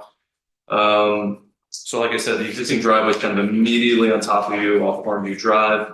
We're going to be abandoning that driveway, moving it further to the east to create this kind of better procession into the new architecture and the site plan. The screening along Farmview Drive, there are some existing street trees. If you flip to the site plan, thank you. There's some existing street trees in the right of way that we'll be preserving. None of those are being removed. We're going to be planting a new evergreen hedge along Farmview Drive where the existing driveway cut exists now. We're also going to be adding new evergreen trees in that front corner of Farmview. The rest of the western property line here is quite well screened already with evergreen trees, privet hedges, and other foliage. Those would remain intact. If we're moving east now on Farmview Drive, there's some very large existing evergreen trees, 30, 35 feet that exist. The bulk of those will remain. Any that need to be moved from the new driveway will be transplanted and used elsewhere along the boundary of the street front here. Those transplanted trees will also be layered down with new evergreens, plus shade trees between the evergreen screening and the house. So we really love a layered effect to the landscape. So not only do we have, that kind of clipped hedge exterior, the evergreen trees behind it, but also shade trees for that kind of tertiary foliage between the house and the public space. The corner at Farmview Drive and Farm Court, in the past, there were some issues there with just clearance for proper right-of-way turning your vehicle. That has all already been rectified. So that corner is clear now. It's been pulled back. And then there's an existing evergreen hedge that runs all along Farm Court, basically to the end of our property corner there. So that is all to remain and just going to be bolstered again with more evergreen trees, more large shade trees of canopy to really kind of button up all the sides of this property. The south side, there's an existing mature privet hedge, 12 to 14 feet, quite robust. That's going to remain intact. Nothing changing there. And then just something to note on the site plan, there is an existing tennis court that is going to remain. It's a sunken tennis court. We're not touching that. That will stay where it is today. So I think you can continue through to the renderings. Thank you. Page 8. We'll I come don't back to think the the house. tennis exists. Oh, it does. The tennis. Yeah. No, I don't see it on the survey. It was actually those existing photos that John showed of the demolition. It's on the survey. Yeah, I just don't see it here, but. Oh, the tennis exists? Oh, that exists, the pickleball court has to be removed from it, that's all. The lines. the lines. Because we still have a permit for that that's expired, but, so they built it. They still have open violations, so they still supersede all of that trouble. Yes, Got it. Definitely. yes, we're hearing. Thank you. So these renders here, starting from further up Farmview Drive, the top left is what the western neighbor would see. There's just a series of large evergreen trees right along the boundary that would remain. And then the shot on the top right is coming up Farmview Drive, right when you hit the property corner. That is where the existing driveway cut is now. As I mentioned, that's going to be replaced with a new evergreen hedge and then additional evergreen trees inside that. So you see no shot of the house from that view. Bottom left is the new driveway cut further east. And again, we're trying to create more of a procession an experience from the road swinging around the house at the side where the garages are located. So this new driveway cut creates that experience. Evergreen trees left and right, an entry outlet, a couple shade trees, and plantings below it. Bottom right here would be the corner of Farmview Drive and Farm Court. As you can see, again, there's some existing street trees in the right of way. Those are not being touched. Evergreen hedge exists there today. That's remaining. And then some evergreen trees exist behind that. And we're going to be bolstering that with more trees. So no house is visible from the intersection of the roads here. Next slide, please. Top left, this is from Farm Court looking back to the, this is kind of the northwest, I guess you would say, the view. So there's existing privet hedges, shade trees on the left, some evergreens, and then you do catch a small glimpse of the peak of the second floor of the back of the house from this view, but it's pretty small what is visible from this shot here. Top right, this would be the kind of main approach from the new driveway cut. Remember, there's no head-on arrival sequence here. We're arriving further east, swinging around, creating this longer experience to the front of the house. So this is really that first shot when you arrive and see the front facade. And then bottom left, in the back, just to give you a little context of the new pool, sunken fire lounge. Right behind you in this view would be the existing tennis court that is not changing, it just remains. So again, we love plantings and foliage, tree canopy, lots of that proposed for the site.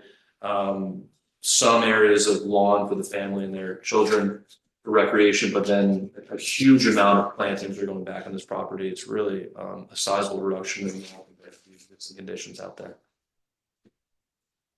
I think that's most of the landscape. Yes.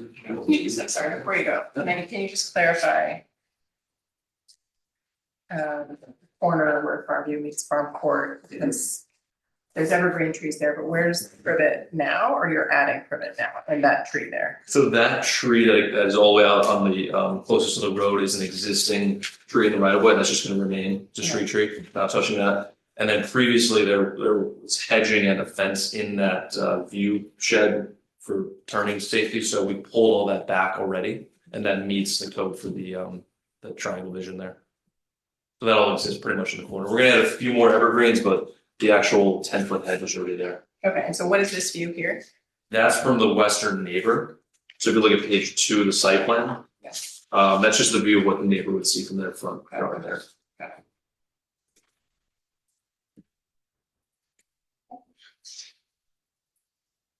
Yeah.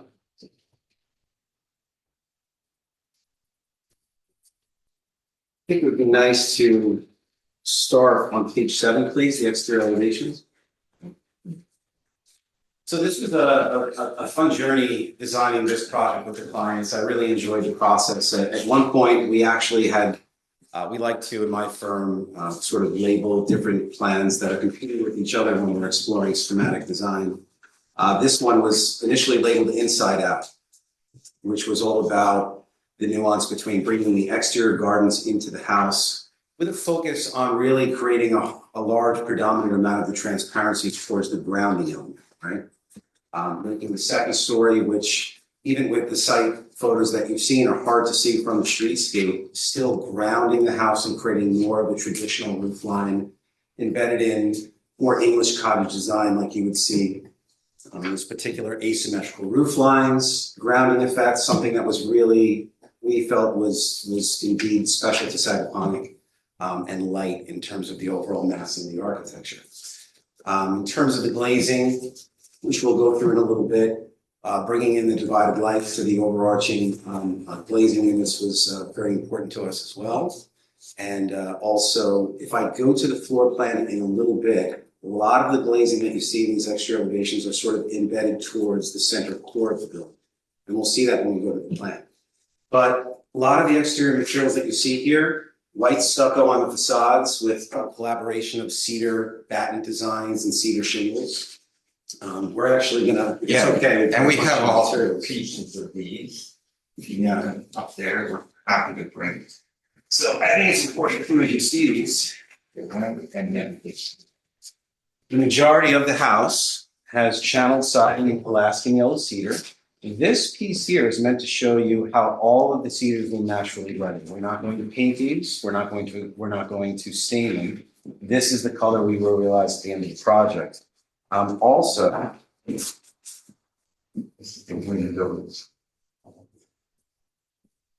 our red cedar shingle roof, which I know the board has seen many examples of, just the way that they all sort of work together. This was actually a mock-up that we made specific for this house.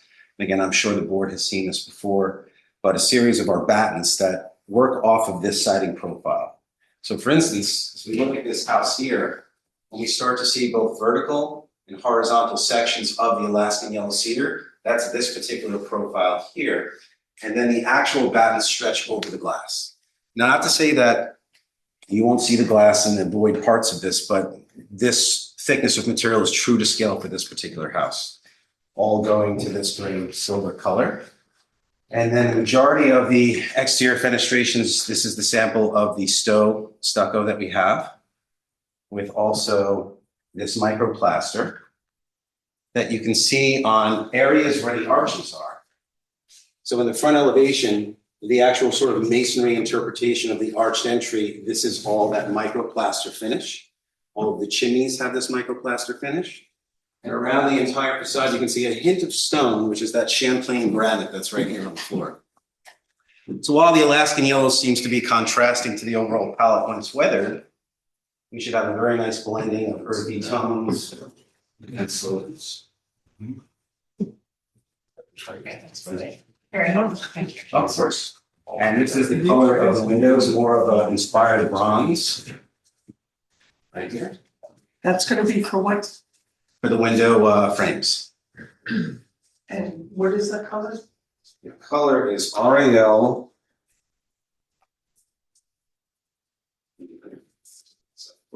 7022, which is a bronze.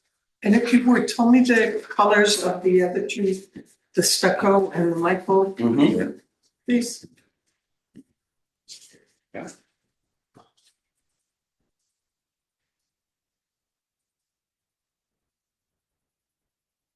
So.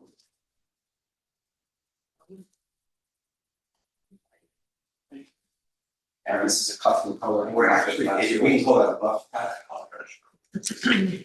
Thank you. We're actually able to get a very large surface side with limited mold that run rates that so students. You know, part of the look is to give it a bit of. But then, so is the panel or so is, Oh, no, masonry. yeah, masonry. Yeah. And what's nice about that is the limiting amount of control joints that one would need. In certain stucco products or plaster products, the amount of control joints almost takes over the appearance of what the overall visual is. This particular product and the installation with the rain screen allows us to reduce the amount of control joints. So for me, getting to the purity of the form without seeing a lot of the noise is really important. And again, you can see in the exterior elevations there, the garage in the bottom right-hand corner image on the left. The actual garage doors themselves are not glass. They match the same vertical plank siding that you see in front of you there, just meant to disappear with the overall look of the fenestration. Now, one area I'd like to, can you go to page 3, please, for the floor plan? Speaking to some of the glass here, and right now we are at 35% glass. I have not discounted the mullions in this glass factor, right? So if we look at this door, it's still the same piece of glass behind it, but we have not discounted these mullions, just to be completely above board on all the calculations. but the screens you have? The screens we have, but not the mullions. Which I'm sure will equal out to a couple of percentage points amongst the entire house, because the client has chosen to go with a nice grid of mullions, just to create more of a domestic scale to the house and not make it too overpowering. In looking at this floor plan here, one thing to note, if it's okay, I'd like to come up here. Can we go to one more page, please? Right there, thank you so much. So as John from LaGuardia had mentioned too, we're not addressing this house on front elevation, although we did bring one for the board too. Afterwards, we can show it to everyone in case you were standing in front of the tree line looking at it. We are coming in from the side elevation to sort of experience the sweeping gables and the length of the house in this particular fashion. Also to hide it in terms of creating more privacy from the front yard. But upon coming down into the entry, we're presented with our main living area, our kitchen, a small family room, a small dining room. And one thing to note, there's a bit of a bridging from the main entry procession to the guest wing of the house. And when you see the front elevations again, when we go back, you'll notice that we do have a curtain wall that's allowing us to, as per the design's name, inside out, to see through that space to bring more greenery into the interplay of how you're circulating the house. These are set back about 15 feet from the front of the building here, and of course, even further from the garage, but I don't think it's important to note that. And it's also tucked back from the front edge of the main living space about 45, 50 feet. So where we have the glass, that may seem as if it's sort of blessing that main staircase experience, it is set back pretty far in terms of where we selected to put the glass. We also have a covered porch that's in front of the main kitchen and the living room. So in thinking about that, as you look at the exterior elevations pure on, you are getting a nice band of glass on the lower level, not the upper level, but it is also set back in some cases 10 feet and 18 feet. So that whole band in elevation is set back. And there's a covering there, just to note that. If we go to the second floor, which is the next page. Will you be using a solar screening or? Yes. Okay. And all of the glazing in the house has about a 33% reduction in light transmittance because it is laminated and low E European glass, which is good to know. Mm-hmm. It also helps reduce the grain in the glass. And if we go one more page up, please. One better. There we go. Yep, you have it. That's the second floor. Not a very large home. Large considering in itself, it's about 6,500 square feet. But that also includes inside the pond, as everybody knows, the covered porches, the garage.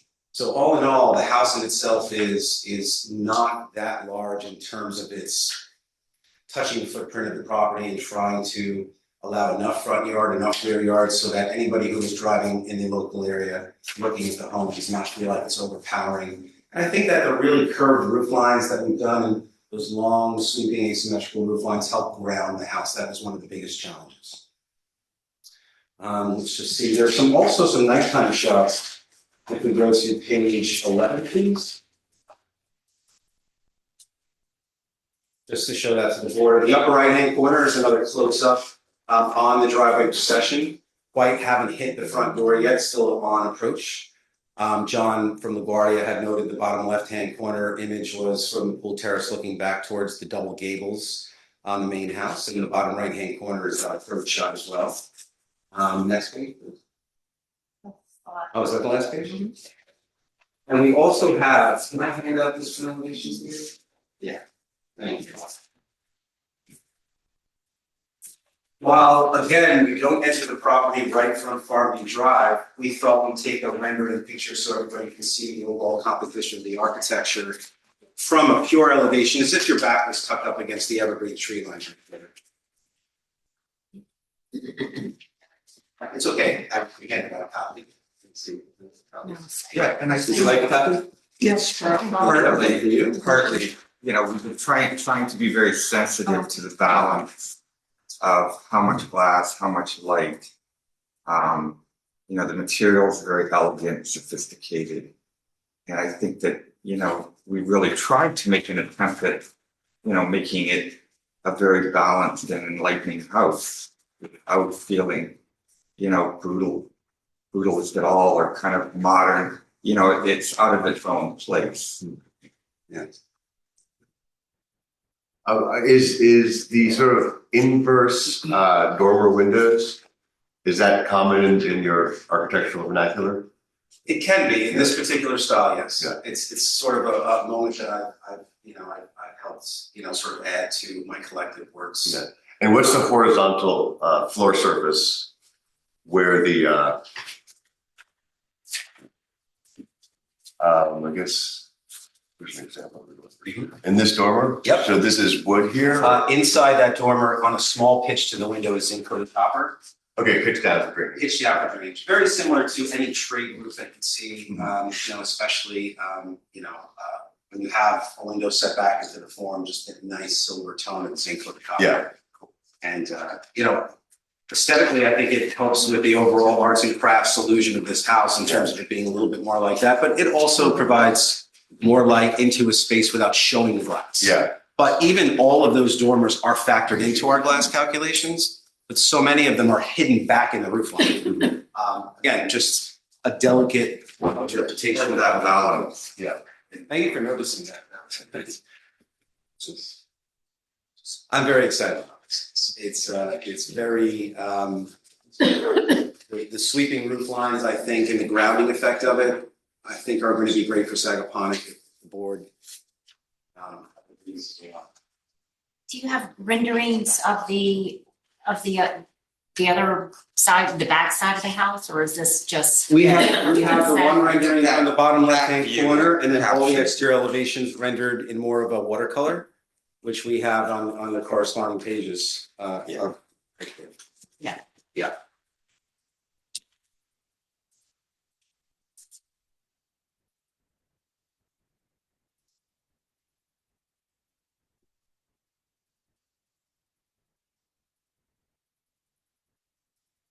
Take a minute to digest. Oh, please, I know it's a lot, and we've been at it for a while. And there's a lot of information. There's a lot of information.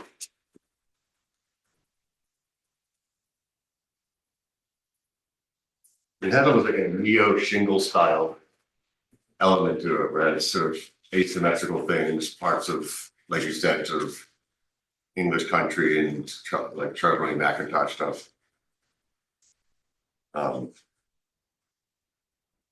Edwin Lush's comes to mind as really Oh, my biggest inspiration, in terms of designing this house. Especially the moment of the stair, right? Lushing's really, sort of identified his staircases with his glass fenestrations, although it'd be a much tighter grid or more ornamental grid.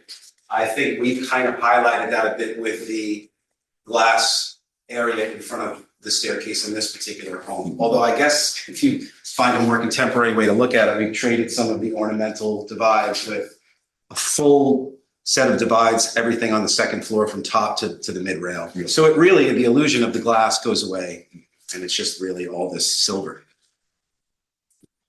And that again is set back so far from the front. It's hard, exterior elevations, while we should judge architecture from 3D renderings and exterior elevations alike, the perspective and the play between where the glass is the big factor. Yeah. It's not, most of it, a lot of the big glass that you see on the exterior, on the ground level, which of course they want to be able to go inside and out in their rear yard, is set back and undercover, while the windows that are really towards the streetscape are on the second floor, and they're balanced with long, big gables, asymmetrical gables. That's my perspective. Yeah. How many linear feet? Say again? How many linear feet? This is under, it's hooded, so how many linear feet? Well, I mean, I'd have to get that calculated. Just back, it's set back. Yeah, I looked at that before, about 15 feet on the first side. Yeah, it's set back. Yes, you're catching like 20-degree angle of that site. Yeah. I wouldn't have asked the question, but I didn't think so. Oh, no. What's the specific percentage of glazing north, south, east? Yes, we have it. I know I see the total. But There's another, North. there's a PDF, North elevation is 30%. Is it in our packet or?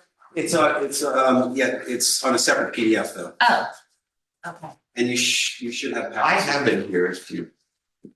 That's a question. So your clients have lived here Yes, for some time. yes. And what was their feeling about, the inputs in terms of what they wanted designed? They were not surprisingly, because everybody has their own aesthetic choices outside of where you live sometimes. People just gravitate towards certain vocabularies. Their main concept to us was we wanted to belong in Sagaponic, but we also want a little bit more of a transitional feel to it. So please find a way to bridge the gap between those fields.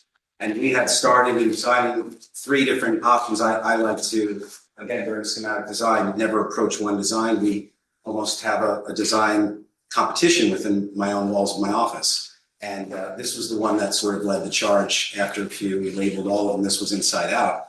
I think the biggest thing that struck with them moving forward was the sweeping roof lines, the asymmetrical sweeping, grounding the house. They didn't want the house to feel boxy. We see a lot of cases where maybe a gable has a flat roof dormer that comes out and then you're getting the full mass of the building. They didn't want that. They wanted it to sweep and they wanted that to tell the story. So their input was, and there still is. I mean, we're still developing some fine-tuned interiors, although to get here, you have to go a pretty long way. So we're pretty much there. But yeah, their input was great there. And there's also one thing I forgot to mention, of course, is I'm sure you've seen it on that elevation you're looking at here, which is the different PDF, please. We can go to the Ahrb PDF. Yep, and if we go to the exterior elevations that are on page, And I have one, that's great. 7. In case anybody was wondering what this was, following the rules, Sagaponic, in terms of how much effective height you can have from a ground plane to enter into the potential basement, or lower level rather, that's what this is in the elevation, just in case anybody was wondering. You don't see that from the ground plane until you are approaching it from the south, and you go through a beautiful series of garden steps that John from LaGuardia Design and his team have put together, taking you down there, which just helps the lower level become more than it is, right? And so while that's not really in your face, it's there. You can, but you can experience it. It's just not. Can someone break down the percentages? There, it's telling me how much square feet, it's not telling me what. Oh, it's on the title? So there, right? Oh, I see, it's up. Yeah, it's right there. Thank you. You're welcome. Of course. Alright. Did you see? It's in the title, it's underlined. The percentages per elevation. Oh, yes. Just to make it. Yes. Megan, can you say them so we have? Yes, okay, so north is 30% glazing. East is 23% glazing. South is 52% glazing. West is 35% glazing. The total right now is 35% all around, not discounting the window glazes. So, should we talk about design? Yeah, well, I mean, if you could say what style this is, I know you said you were looking for a Sagaponic, and then you said transitional, but what would you say the style of the home? Yeah, I mean, for me, this is a traditional home with ties to agrarian vernacular. That's what I would say. The transitional part was more of what they wanted when we came to the table. And then, sort of going towards this particular composition of asymmetrical gables and barn structural precedent is really where we landed. I think a lot of the transitional talks to the way we interpretate that style and bring it to life today, as opposed to saying, here's a transitional home or a modern home and let's put it in Sagaponic. It was respect Sagaponic and bring it a little bit cleaner for our likings today. So, I appreciate that effort. I'm a little confused by that statement. To me, I feel like, a lot of the precedent that we see is actually owners coming and expressing that there are arched windows on an old home here that they want to take away. There really are not roofs with those swoops, in Sagaponic. I also feel a little bit, it's not really about the glazing, but the front elevation sort of wall of window, it's not about the glazing and it's covered, partially covered. It's the style to me feels a little incongruous with the rest of it. It feels a little like a loft, style window. I just, I feel like the effort to make it of Sagaponic or transitional, I don't really see it. I feel like the design is really starkly contrasting with variety of styles in Sagaponic, whether they're traditional, modern. I mean, we have modern flat roof homes, but it doesn't feel that it's really of any of those. And on its own, which is okay, you know, on its own, I'm having trouble finding the harmonious sort of direction of it. I also think a lot of the materials are nice, but I think the white stucco is a little jarring, and I think that there are so many materials in a sense that, you know, and maybe it's just because of the stucco being white and everything else being grayed or something, but it feels like it's also, you know, that's, I mean, even in, you know, this plan, I mean, that is adding to the feeling that it is harmonious in, you know, in terms of its design. So I personally feel like this doesn't really achieve parking to Sagaponic and then bringing it in transition forward. So nor do I really feel like it has the agricultural bents. I mean, if you saw, you know, many of the other presentations, you know, to the board, there are a lot of ways to do that. So I'm feeling a little uncomfortable with the real design. That's my feeling. I agree. I couldn't figure out what to say or how I felt, but I think that's, I agree with that.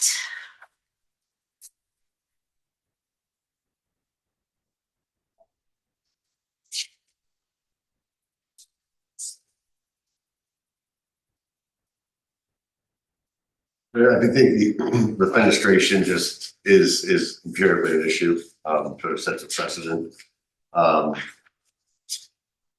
You know, there's a lot of very novel elements and novel combinations. But at the same point, the scale is not humble, but feels relatively modest, I think, because of that grounding effect to it.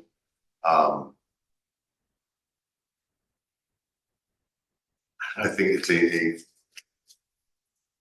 very unique interpretation of various older elements that have been used here before.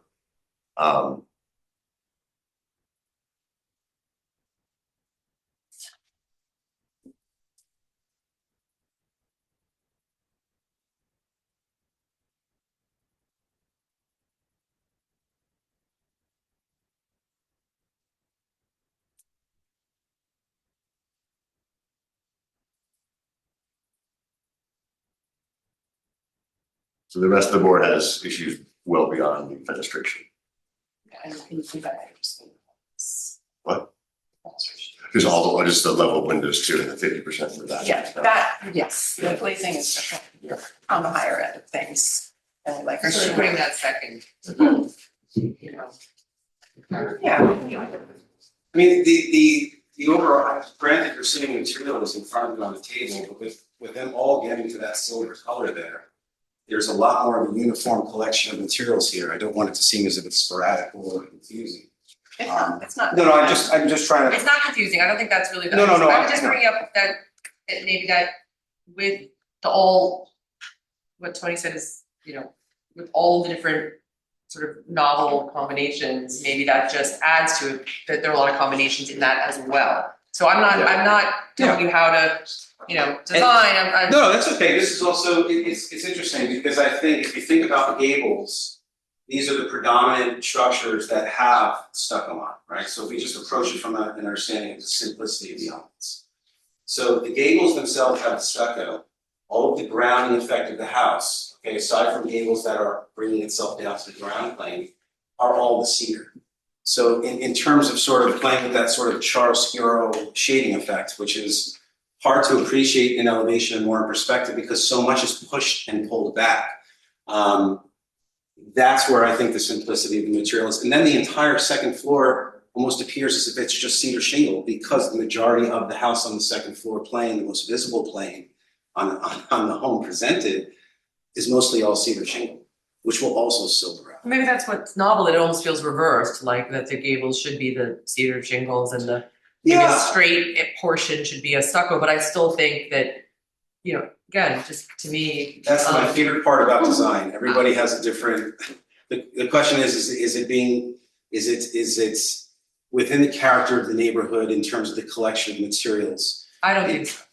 So it's not really about personal taste at all. Yeah. It's about, I think it's a real departure, and sort of a novel departure, but I'm not sure that it's an appropriate one. I'd say maybe a mildly seditious interpretation of classes, which I don't think would offend us. No, not at all. Okay. No, I'll welcome. I'm not here to tell the board that this is 100%, or even 20% close to a more agrarian farmhouse. That's not what I'm trying to do. But then again, in Sagaponic, where there is a mixed bag of different vocabularies, both modern, like I've designed some in Sagaponic that were flat roof contemporary. I would say that, each author or the homeowner of a particular project in an area where there's a collectively high amount of difference in architectural design style could potentially build this without anything being alarming to the village of Sagaponic. And I think it's an interpretation of actually traditional styles.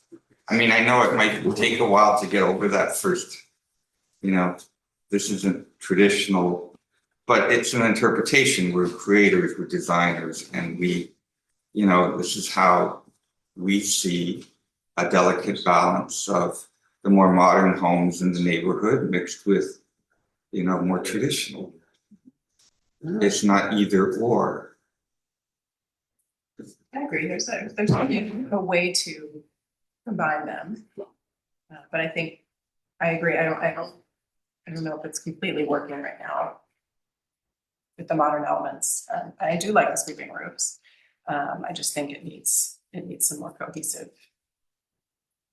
I appreciate, I am a creative person and I appreciate that it doesn't look like anything else out there. I don't think that it should look like everything else out there, right? So when we're trying to say as a board, does it look and feel like Sagaponic?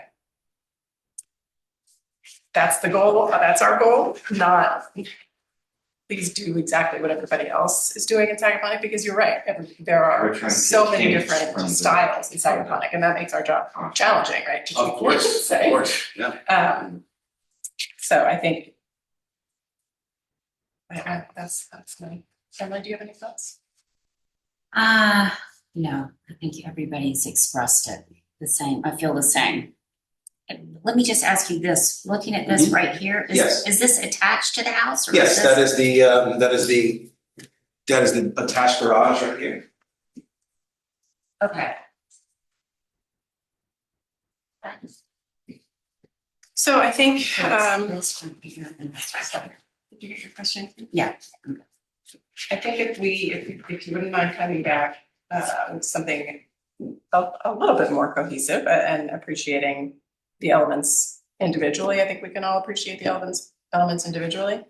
But I also think we need to address the glazing. And you may want to include a sample of the screening, because the screens can block up to like 90% of UV. Which screen? For the screen and porch. Oh, absolutely, of course. And also all the glass is laminated, so there's 100% of UV protection from the interior, which also helps as well. Also, if we could just see some renderings without all the landscaping that are more east, west, like straight on. Sure. Yeah, straight on. Of course. I know that this is a unique site plan and it's situated in a unique way, but just sort of the head And a full on. set. Say again? And a full set. From north, south, east, and west perspectives. On the next round. In terms of the cohesive, any thoughts from the board in terms of what some more specific areas for us to focus on? I mean, I think the very large window in the front left of the home is a bit of a departure and feels maybe too aggressive for that. I think we've seen those come into a traditional home that is a modern barn, for example, but it isn't that egregious, okay? I don't mind this arched front door, I just think it doesn't echo, there's no other echoing of it anywhere else, but I like it individually. If I can show you one thing, if we could go to the floor plan, please, Kitchen. you can't see it, but if we go to the floor plan, it actually pops up. Yeah, so, the idea of arches for us are about the implementation of them in masonry walls, because really that's, the arches can first come into play, and not just on a 2x4 framed wall or shingle fenestration on them. This entire sort of masonry wall that comes in here at the covered porch for the front entry, there's also the sister arch door right here that gives passage through the hallway into the dining room, which you can sort of see through this window if you're on the front looking back and getting that arch. And then to take that play down through the procession to the lower level, we also see sort of the arched windows on that lower entry where the more masonry style wall is. So there are a few collectively throughout, which Maybe we'll see that more when we see all the sides. I also feel, I understand that the vertical slats are a way to reduce the glazing. But I when there are too many, it feels a little jailish. It's not bad. I know that's the best term, but I think to use that a little bit more sparingly, I'd rather see a window. I would lean towards more glazing and less of that. that's a great severe, comment. Thank you. That's a good comment. Does the board feel, that we, by moves like that and moments like that collectively can assist this application as opposed to reestablishing the entire heart, the pulse of this house? Are there little moments that can help bring it together for the board's idea of being cohesive?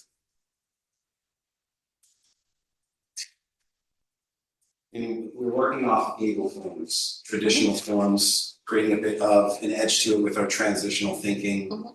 I wouldn't say the front elevations are reinventing the wheel. We are all pure basic traditional forms.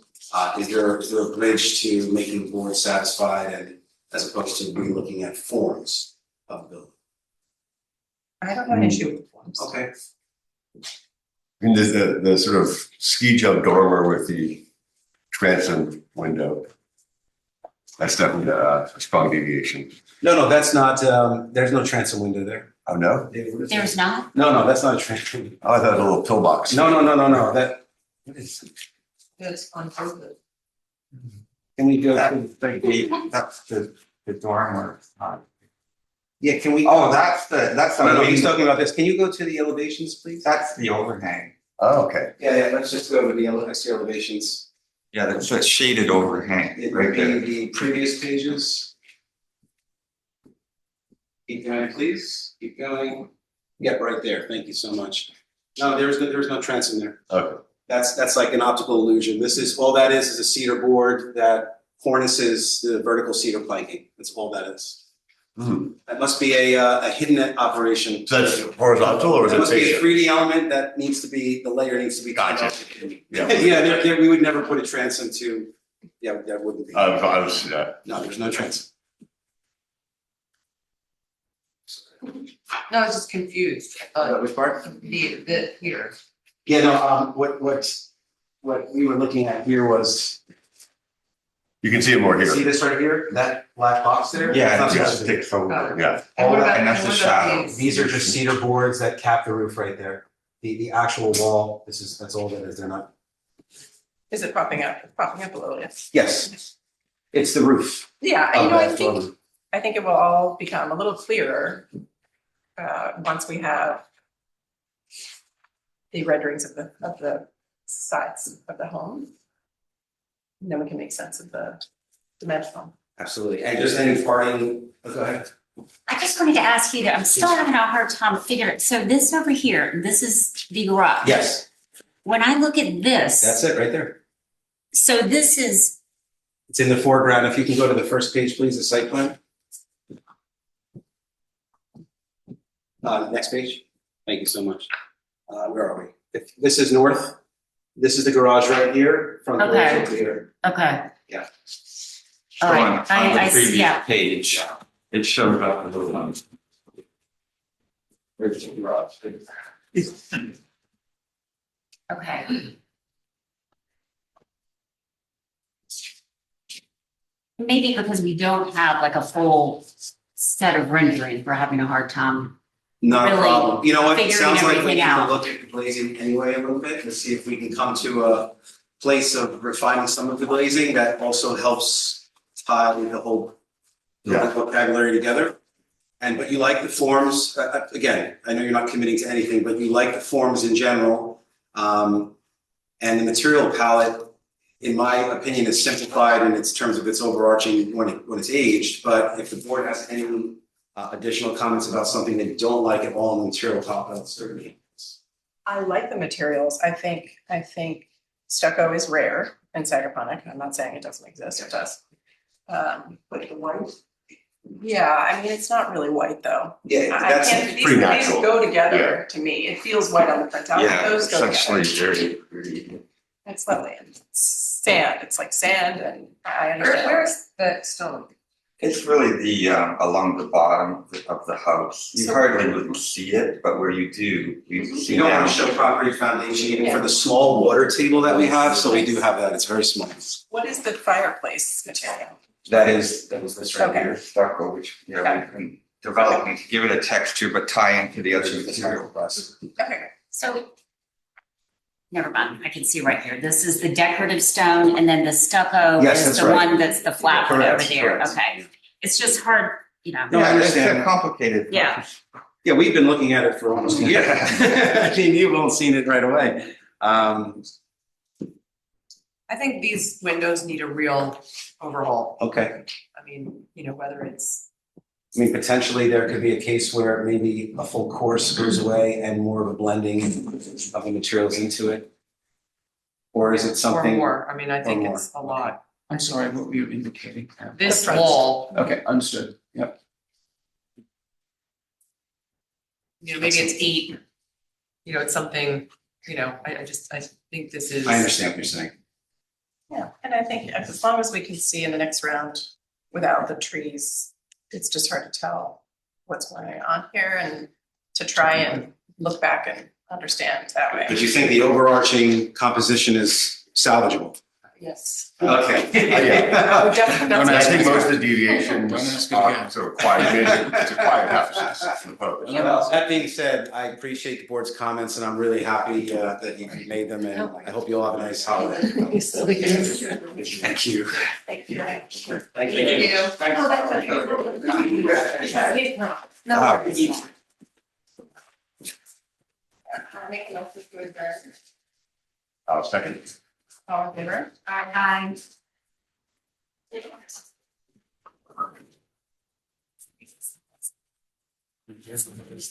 Yeah. Yeah.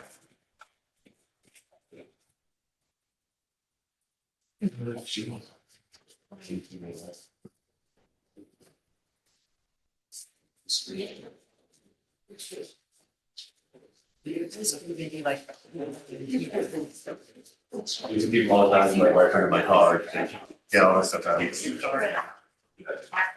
Are you keeping yours? No. I don't want to hold on to Nice.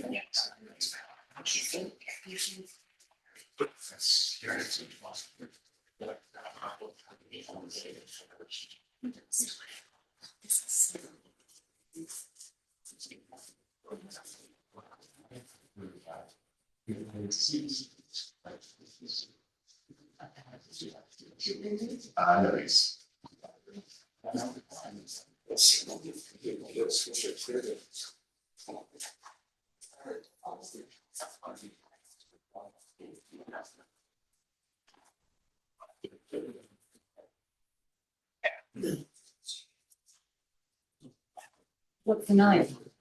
Second one of the day here. Alright. Move on to driveway gates, 416, Edge Lane.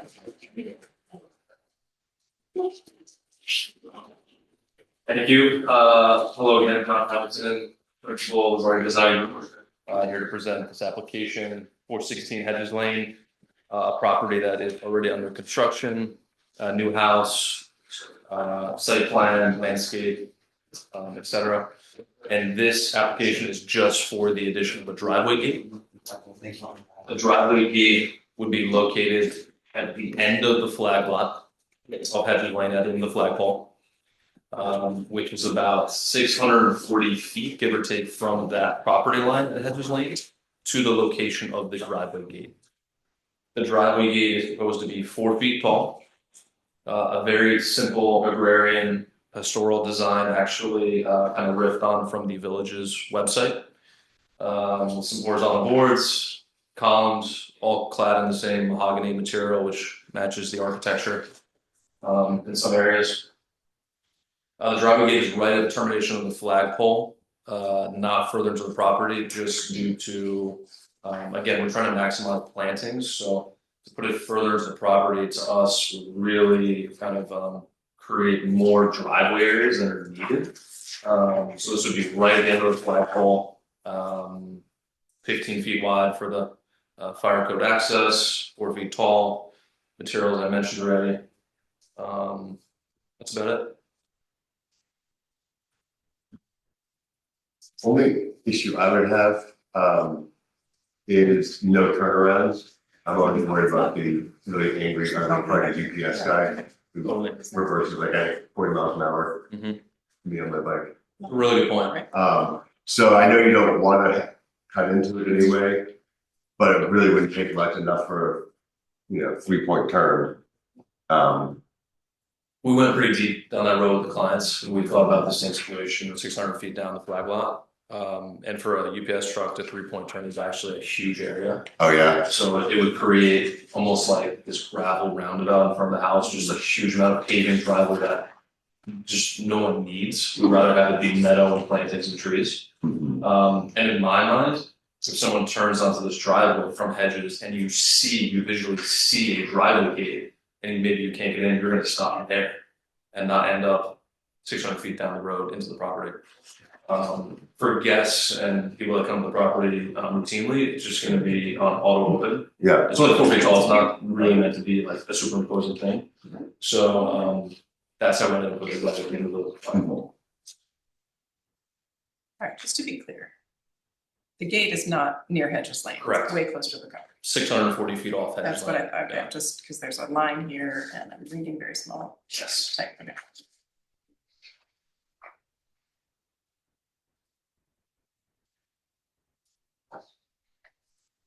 Anybody have any other thoughts? I feel like regardless of the size of a turnout, it becomes a bit of a zero-sum game, sort of disproportionate.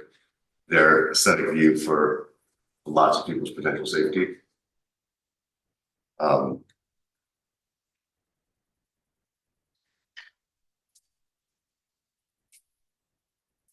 We had that issue at Parsonage. We did. Yep.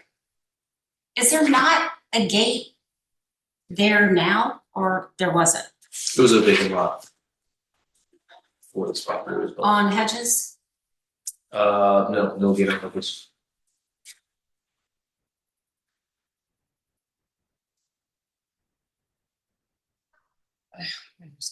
I know, this is a long way for, Do you have, I feel like the last time we approached this subject, on the parsonage, right? Yeah. That we talked about the turnaround. Yeah, and there was a neighbor, 1 or 2 neighbors, so you could have. You have in your board discussed adding functionality to the gate code. You would have to bring it back up with an attorney to get something drafted for the board to look at. okay. And are not the gates, but are call boxes allowed to be closer to Hedges? Generally, all of the equipment is gonna wind, anything above grade is gonna wind up being minimum of 40 foot back from the front property line. When it comes to the flag driveways, we do allow them to be at the edge of the property when it comes to the flag or down near the road. But your board generally likes to push things way back so they can't see them. And that's why most of the time you'll see them push way back into the flag driveway. Yeah. They're just used to your comments.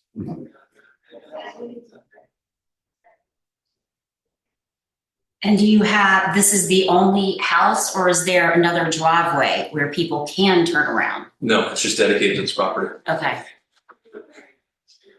So that's it, you go in, no turnaround, and you reverse all the way out.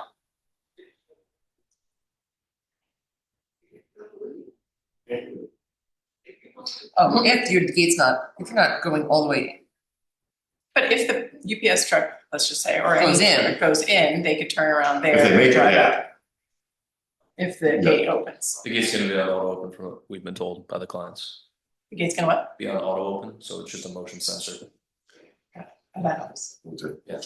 The driveway right now is designed for just standard cars, maintenance vehicles to be able to turn around, which is generally about 40 feet for a mid-size SUV. So you can see that in front of the house, there's kind of 3 car parking spaces. A UPS truck would be a lot bigger than that. Yeah. It's a huge area.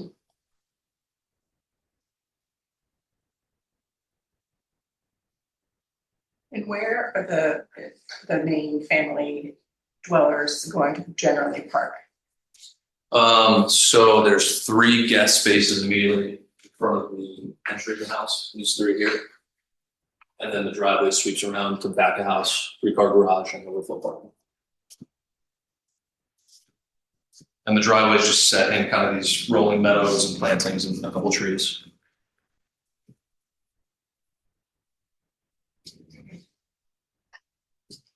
I think the driveway layout is not really our perfect.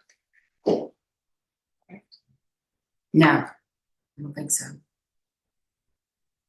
I think the placement of the gate and the style of the gate is fine. Yeah, it's like we've seen before. Yeah, the gate's fine.